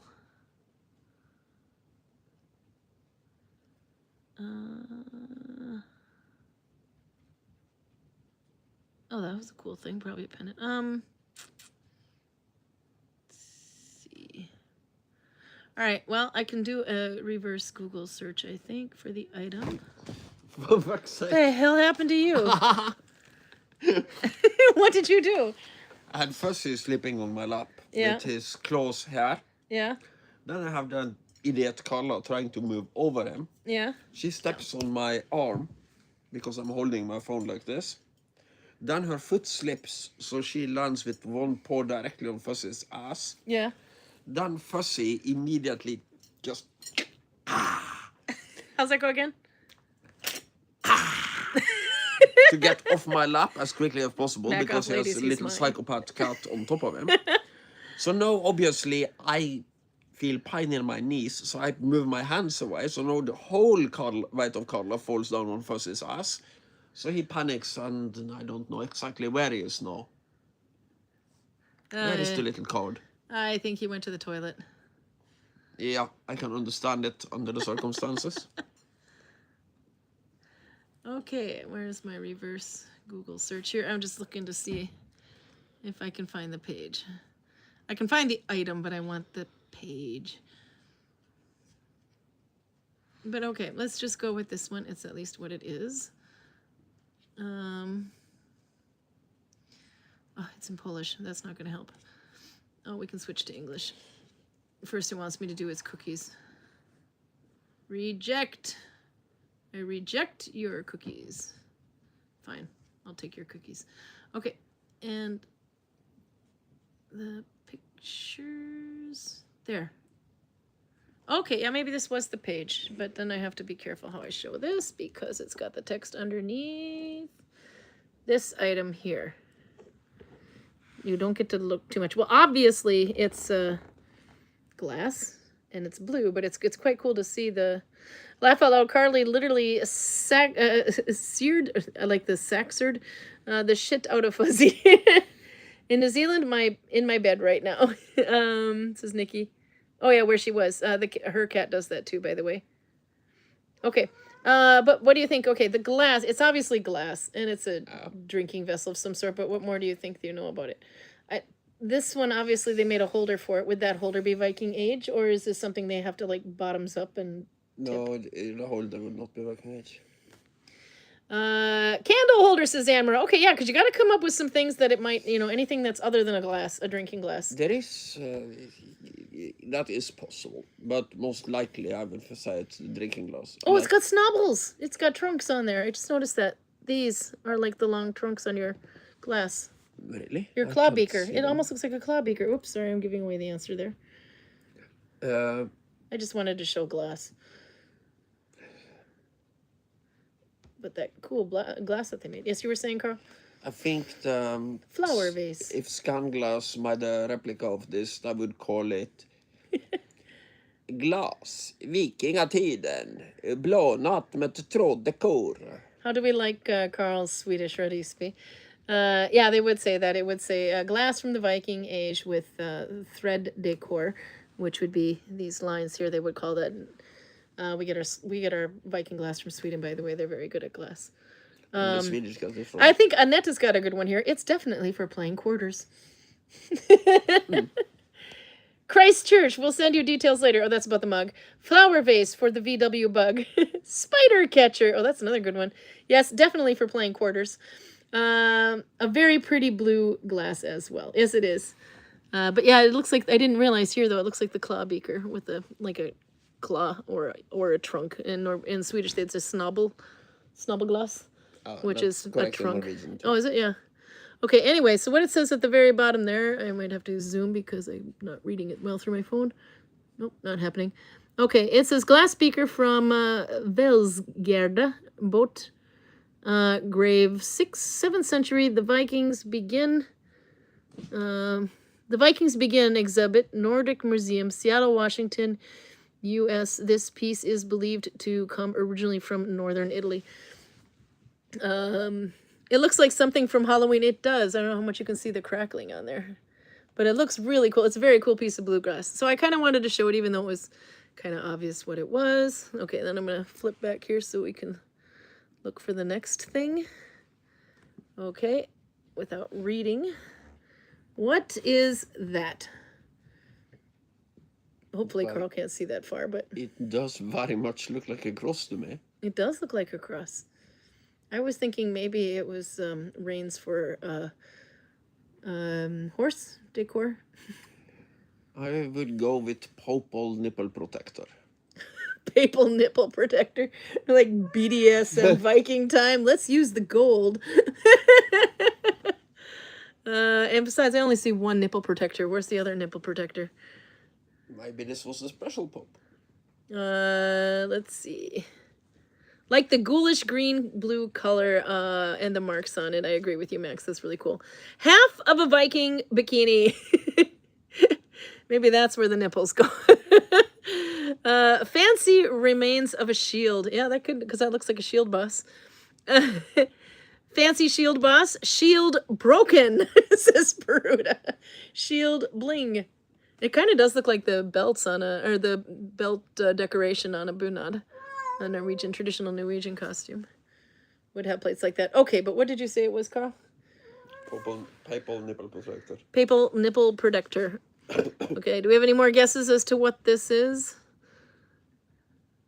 Like the big crusty rings on the end there. I don't know, that's why I was thinking maybe it was... It looked like it could be the decoration on a horse, you know, like the eyeballs could go here and this goes down the snout. Oh, look at the dragon head there. I didn't realize that. It's like a dragon head. But the decor on these plates is really cool. Toy airplane, says Nikki. Okay. See, I revealed it for 2 seconds there, but I noticed in the Viking design books, they will show these images up close and like it has a drawing format. Cat armor, that's a good one. There'll be the muzzle.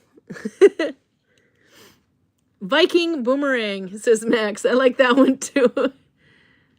Okay, it is there.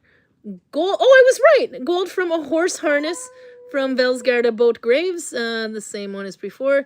The Viking Benign Exhibit, Nordic Museum, Seattle, Washington, U.S. No indication which of the two graves was a source of exactly which of the objects displayed. Okay, so it was a horse harness. Ventilator. I was right, Carl. I win a prize. Okay, let's see. Then we'll, steampunk tool. It could be a steampunk tool. Okay, let's see. If I look to see if there's another object on this page. Maybe that one. Oh my God.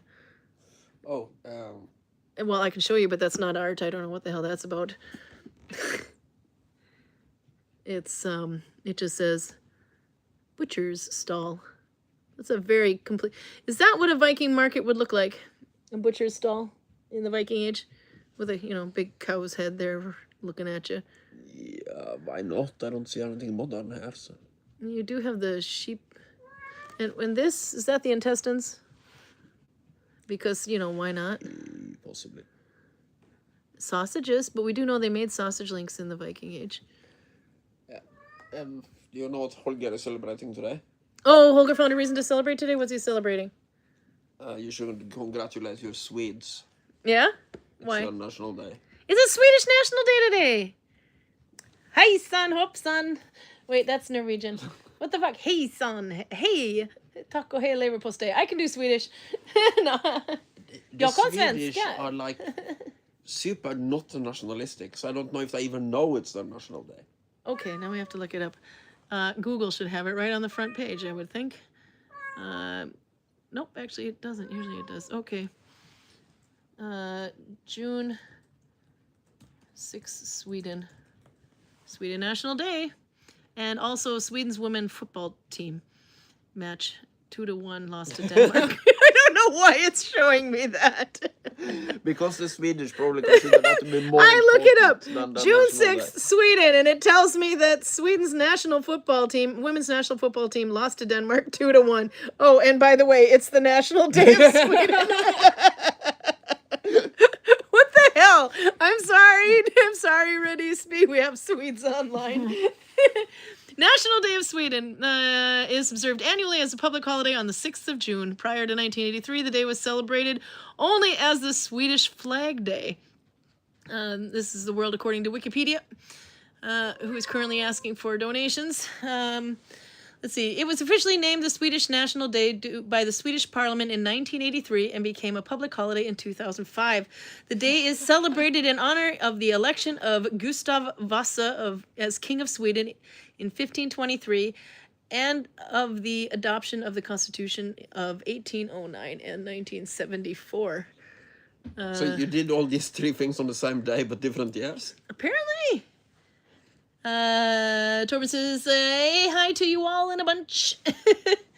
Let's see. Womp womp. Oh, this is Peruda. Caribou, unimpressed, says Max. Verdisby says, especially since it's on a Saturday this year, then a lot of Swedes wouldn't know what holiday it is. Laugh out loud. No. I didn't even know, but I didn't know it was as recent as 1983. I mean, that's in, like, my lifetime, which is, you know... I remember hearing very about modern history. Svenska flaggans dag. Svenska flaggans dag, which means the Swedish Flag Day. Yeah, which was what it was called until, what is it, 83? Yeah, 1983. I was surprised. And in 2005, it became, according to Wikipedia... let's see, where was that again? Oh no, this is up further. There we go. It was officially named the Swedish National Day by the Swedish Parliament in 1983 and became a public holiday in 2005. Alrighty then. Well, så gratis med dagen! Let's see. Okay, and then there was we need more chocolate. Let's see. Choose your poison, Carl. Which one?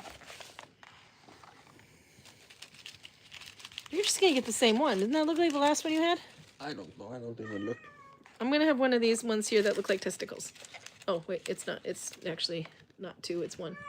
Just one testicle for me. Name. There's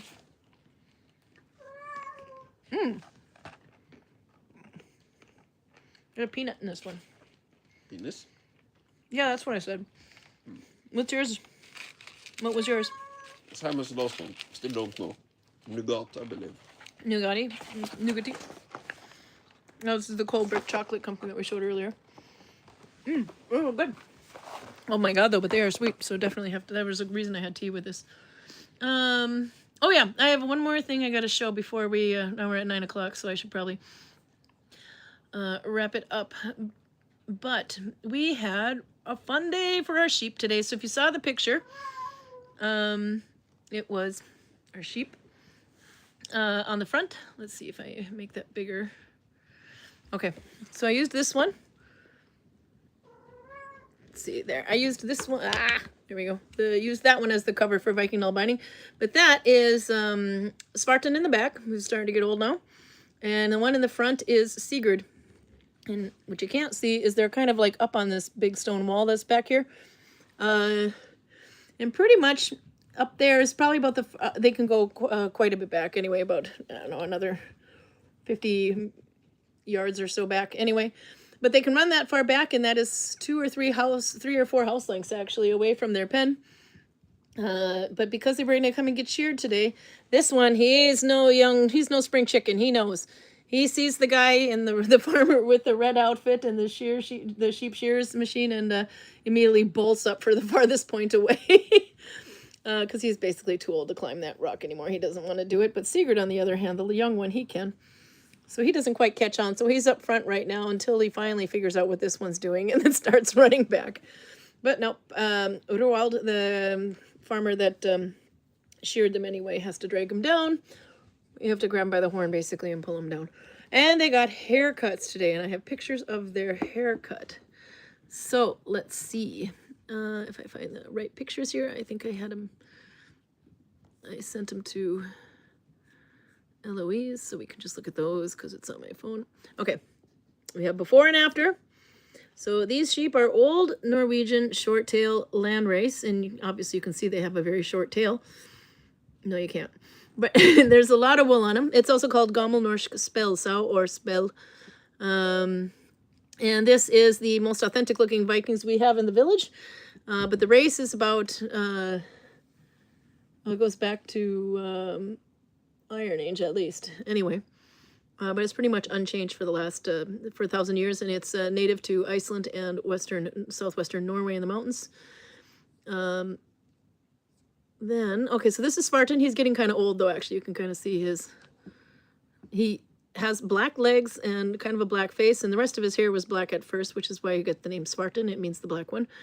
But he started changing color over time. Now he's kind of more gray. Anyway, he's probably 12 years old, I think. And then we have the cute little Sigurd, who is about 1.5 years. He's more than 1 and less than 2. You can even see he's got new growth right there on his horns.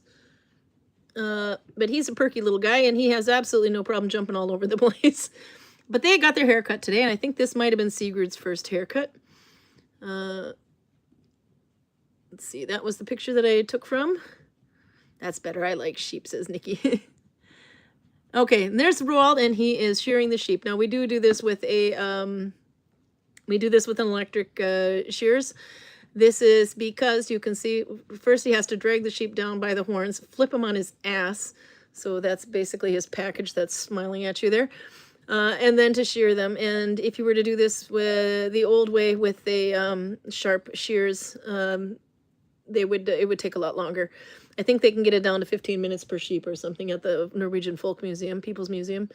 But when he does it with this thing, it takes him 5 minutes or less. It goes very quickly, and it's fast for the sheep and a little bit safer too. So anyway, this is Svarten getting his haircut. And this is Sigurd getting his haircut. You can see the shears are kind of set up there. I also did take a picture of his shoes, but I think it's that might actually be on my phone though, so I can't show it. But I was surprised to see that the shoes as he was wearing, they look like Viking shoes with regular shoelaces. And we were kind of noticing that they look very Viking shoes for him.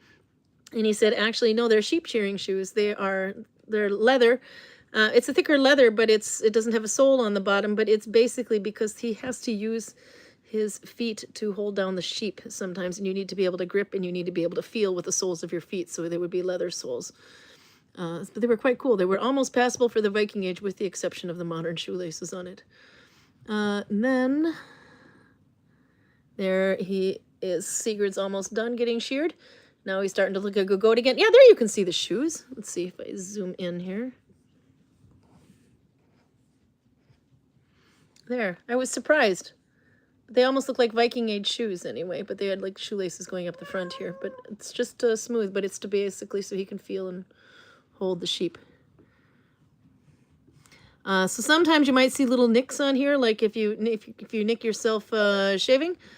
It's a bit like that, except for I did not realize it until a couple years ago when he told me, but the sheep have 2 layers of skin.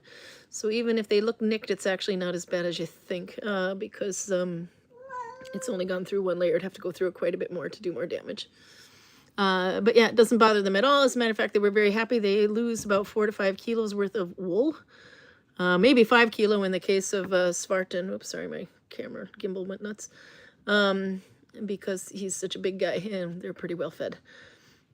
But Sigurd, I think this was his first haircut. Then, there we have Svarten skamklipped.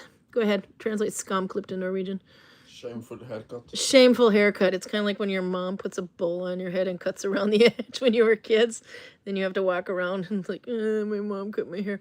That's pretty much what he looks like. Now you can see the short tail. So the other sheep, they would have tails like down to here, much further down. But this is a short tail one. Let's see. I wonder where my gimbal is. Gone nuts again. I have to try to fix it here because it's wobbling so much I can't hold it. There we go. And then there, that's better. Okay, and then I think we have one more. Yeah. Svarten and Sigurd. Now you can kind of see a little bit the size difference there. Sigurd's the one in the front. This is a little too zoomed in. And there they are kind of running, facing each other a little bit. But now you can see that there's a lot of space between their horns and their face, but you can't really see that otherwise normally when they have all that wool in there. Another one of them. Let's see. Jumping along, they actually start springing and jumping around a bit more, and they might be more playful, as in headbutting each other when they have all that weight taken off of them, because they, there's a lot of lanolin, etc. And so, if you haven't taken a shower in over a year, and you or not a shower, but had a haircut in over a year, when you cut it off, all of a sudden you got like all these new smells. It's like a plucked chicken, yeah. So for the next 2 months, people are gonna say our goats are really cool, but they are not goats. Let's see if I have, put it this way for a minute and see. There was another picture I took, and I even brought home some samples. There we go. I forgot earlier to take a picture of the wool. So this is doubled over on the back side, but this one, the back one is Sigurd, and this front one here is Svarten. But all that wool came off of those sheep, and another angle of it is there. You can see how big it is. This one is Sigurd's clothing, and this is Svarten's clothing. How come their horns are the same length if they have that big age difference? That's kind of a good question. I did notice in the one picture you could see some new growth on Sigurd's, but it can technically go one full rotation more than they do, but they don't all do that, from what I understand. Do you know the answer to that, Carl? No, actually not. We did have 2 sheep before, but we have 1 sheep. We lost 1 sheep and we got 1 new sheep. The one that we lost was Sigurd. That's the brother from another mother of Svarta. No, Grotas, sorry, the gray one. Yeah, he died this winter, unfortunately, but they were quite old when we got them. We weren't exactly sure how old they were, but it turns out they were upwards of 12. They can live to about 14 years normally. So 12 was definitely in the old age bracket. But I brought some of the wool home because something I like to make with them, and of course I didn't bring, I don't even think I have one to show, which is stupid. I like to make sheep from the sheep, which means I need their wool. Because it started out with everybody wanting a piece of their wool, and we didn't realize how much wool was on 1 sheep. Now watch the cats go nuts because they're going to love the smell of this. Okay, so I have to wash it. It's really stinky right now. Let's see. This is Spartan, the black sheep. This is the outside. So it's this long and matted. But you can see the outer layers. They get really long. This is 1 year's growth. Really, really long fibers. And it's quite strong. Not quite horsehair strong, but it's pretty strong and coarse. Let's see, it keeps going in more. That would be the whole length of it. This one, if you were going to make sails or rugs, a Viking sail, for example, you would use this one. And someone was surprised. Yeah, they did actually make their sails out of wool because it's much more tough and long-lasting. They didn't have cotton, and well, it's questionable whether they had cotton or not. They would have had to bring it in. But linen, as we find out with just anybody who's wearing linen, when they get salt on it, it starts to disintegrate. You can see a lot of where tunics that people are wearing when they get sweaty, etc. They start to get shredded, but the wool on the hand doesn't. It might felt a little bit, which makes it even more tough.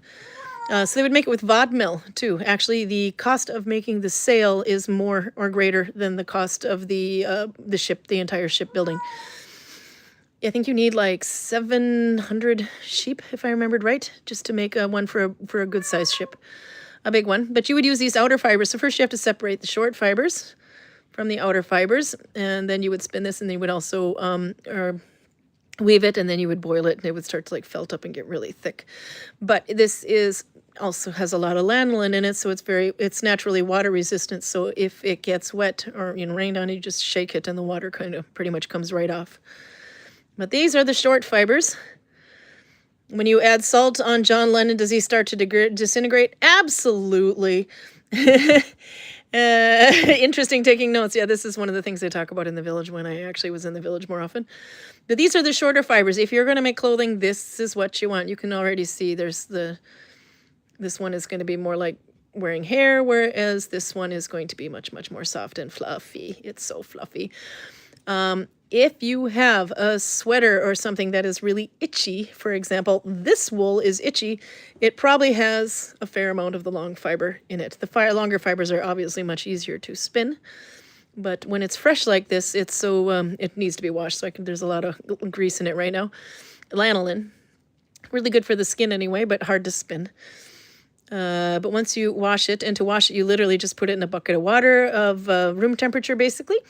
I'm using that word a lot, but, and then you let it soak for a while, and then you dump out the water, and then you let it soak. The water might even look like it's got soap in it because of the lanolin. It'd be kind of a little bubbly at first. But then you dump it out, refill it, soak it again, then dump it out, and you keep doing this until the water stays clear. If the water is not really dirty or dirty looking anymore, it's just clear, then it means your wool is pretty much done. There's no soap, nothing else to it. So vodmeal is made from just the longer fibers. It should be. To make a sail, you would want the strongest fibers, which is going to be these up here and not so much these here. Because that will give you much more strong. But yeah, you would want to use these long fibers. Also, if you're weaving on a loom, you would use these for the length, and you would use the softer maybe to go sideways. But for vodmeal, I would say long fibers. Without being 100% sure, I think it's a fair guess anyway, that it would be just the long fibers, because they're the strongest. and also more water resistant than these softer ones. But yeah, so all that is from Svarten. And here you can see the outside, but you can see the soft underside. And you can see, I don't know how much light picks up, it almost looks like urine color yellow here. That is not urine, that is lanolin. And I was surprised, actually, because after all these times shearing the sheep, you always see this yellow, and it's the fat. It's the lanolin, and it's the stuff that keeps your wool nice and water resistant. But Sigurd, this is the first time Sigurd got sheared, I think. And he's so young. He's only 1.5 years old. So Sigurd's wool looks like this. It's probably much lighter than this because he's a dirty little boy. But look at the underside. No big chunks of yellow. It looks so fluffy. It looks so nice and soft. Anyway, so he doesn't, and I thought that was really weird. So I was asking the farmer that, and I said, oh, he doesn't have much of this yellow in it. How come? And he said, actually, the older they get, the more lanolin they produce. I did not know that until now. But this, you can't even see the yellow in here. You can feel that it's in there, but oh, and this is such a dream to work. It's going to be such a dream to work with. If you have wool, the newer wool is much, much easier to spin than the older wool. So if you like collect it and say, this is why I only took this small piece of it. This is probably going to, I don't know, for what I use it for, I embroider I spin it into this finer yarn, and then I make embroidery pictures out of them. I basically make sheep from the sheep. Anyway, but this is going to make a lot of fiber for me to work with, so I don't need more than this. But if I had it in a bag and the next year I brought it out and tried to use it again, the fibers would start to break down. It would still be workable, no problem. But when you've been working with that wool for a while and then you go back and you get fresh wool, it's like a flippin' dream. It just separates so easily and easier to work with. One thing is, we know, there you can see from here, there's kind of like a yellow line here. This is the part that was cut from the skin, and this is the longer part.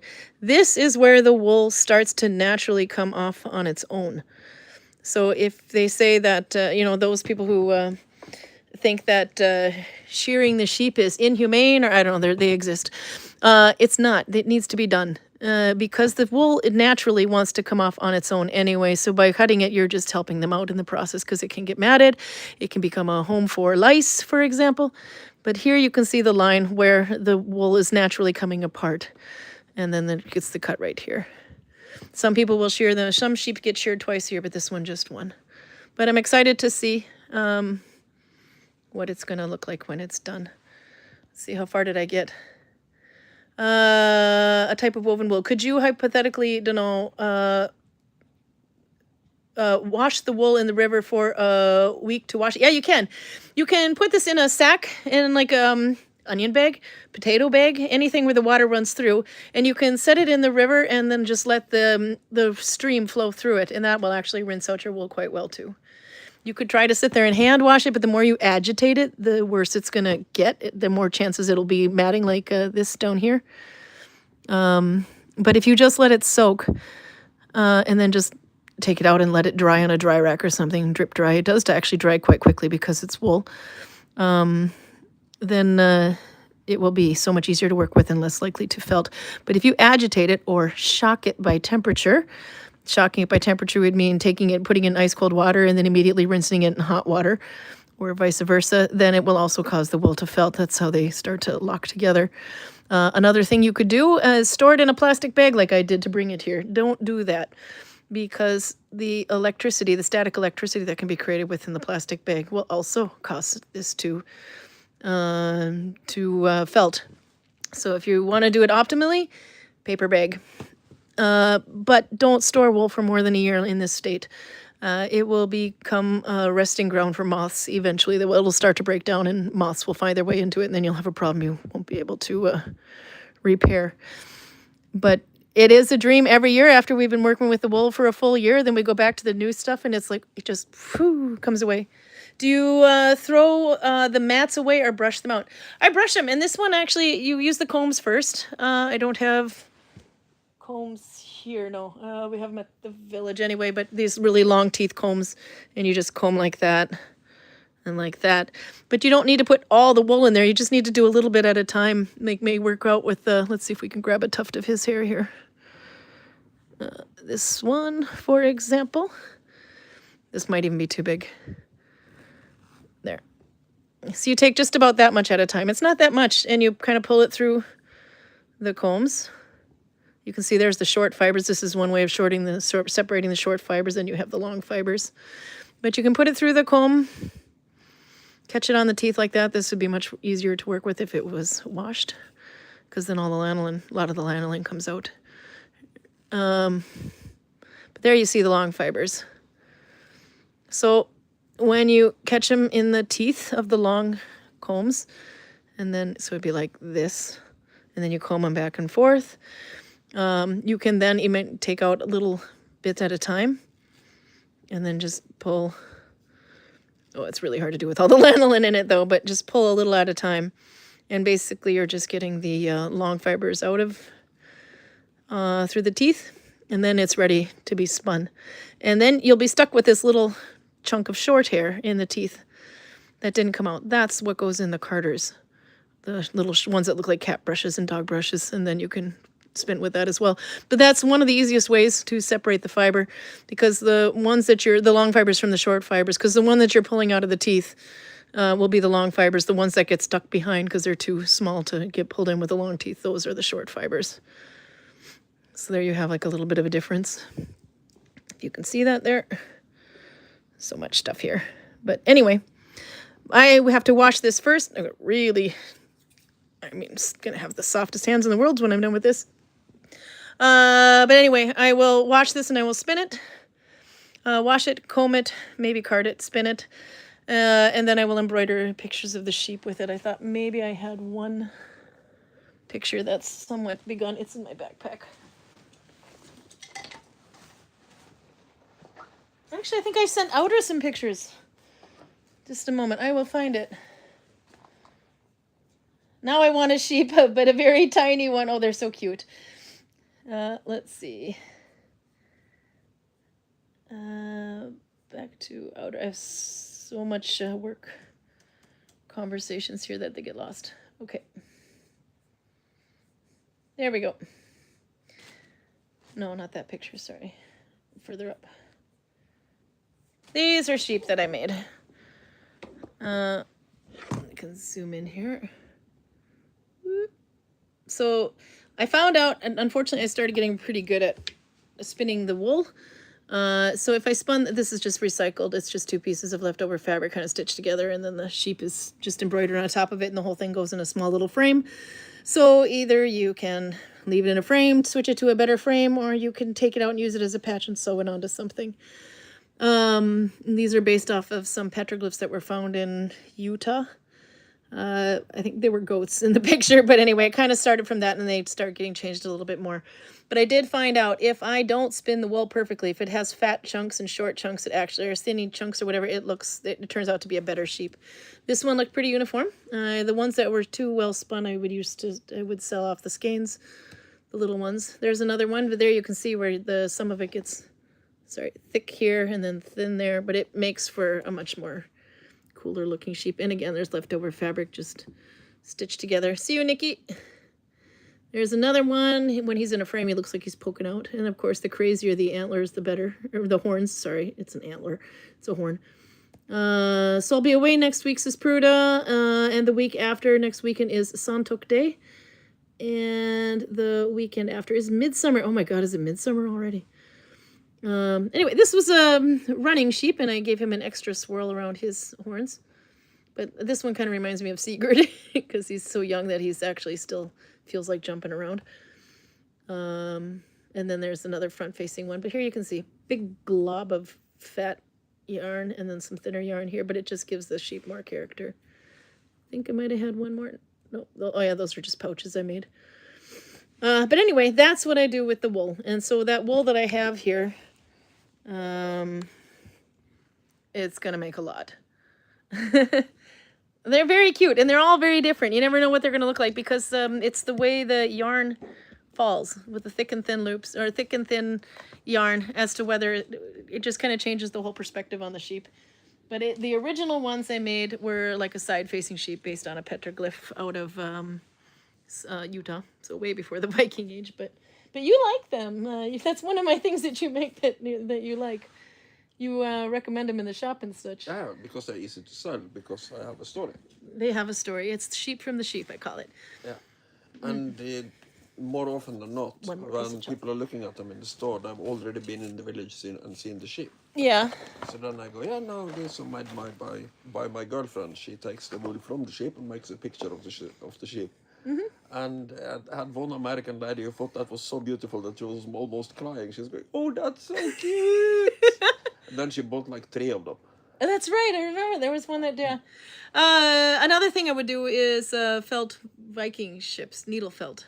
First, you'd felt like a background, and then you would take the natural fibers. So the Viking ship, the brown fibers go together to make the boat, and then you can use the lighter tones to make shields and a mast, etc. But I don't have a picture of that right offhand. But if you scroll way back through the lives, you'll see a thumbnail of a Viking, of a felted Viking ship, and that's what that was. But yeah, the whole thing started always because we underestimated the amount of wool that comes off of one sheep. So when we first got our sheep, the first time they were going to get sheared, everyone wanted a piece of the wool. They all wanted the wool, and we're like, there's not going to be enough. I don't know how the hell we were drowning in wool. But anyway, little did we know. So we thought, About to happen here. oh yeah, there's a cat watching. Somebody's getting all the loves. But anyway, so that was one thing we thought about is if we made a little sheep out of everyone could use a little. It doesn't take much wool anyway, and you could make these little sheep. And then everybody wanted one on their clothing, so the Vikings that were around working at that time got some. But then at some point they decided that the sheep needed more personality, so Pavel's got 2 sheep high-fiving each other, I think, or kind of like standing up and doing this. Like a crest kind of thing, and then Runa comes up and he says, I want my sheep to be attacking a wolf. One has to be using an axe and the other has to use a bow and arrow. So I did. There's somewhere I have a picture of it anyway, but you have one sheep shooting a bow and arrow and the other one with an axe, and there's blood dripping off of it and everything. It's so great.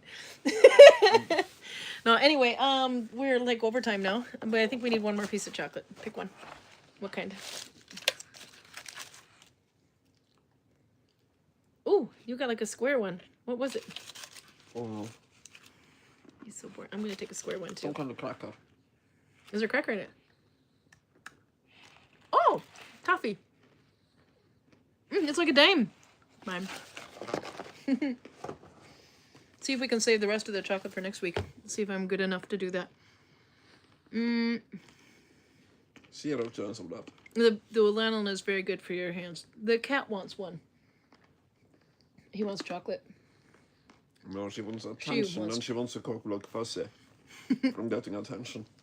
Yep, Fuzzy can no longer have that lap now. Carla took it. There she is, with all the couch blankets over in the corner. Whoop, there we go. Enjoy our chocolate. I have to run and prepare for my Old Hollywood library stream on the weekend. Yeah, check that out on the YouTube. The Adventures Annetta Goes. And you can see those. Is it on YouTube? Where are you streaming? Or are you streaming on up here? Are you streaming on Facebook? Carla yearns for the chocolates. No, but anyway, we should go because it's getting late. And the cat is trying to eat. He's cleaning the wool. So YouTube. Okay, there you go. So you can click on it and you can see it. And I need more tea. Next Saturday? Do you think we'll be in the village, or we kind of thought about being in the village right now, but there's a little gap in Freeman right now. Yeah, and it's also the issue of getting home. There's a Viking market outside Bergen this weekend, which isn't too far from here. Yeah, no, if we find someone that can drive us home, then we can be in the village maybe. But if midsummer, there's usually something going on in the village too, so that'll be fun. Okay, anyway, see you next week, Saturday. Probably going to be at 7, just because it's unsure if we can get home by 6:30. Okay, see you. We'll try to find something fun for Carl to drink. More iced tea. Yeah, no, we're not buying more of that. Okay, bye-bye.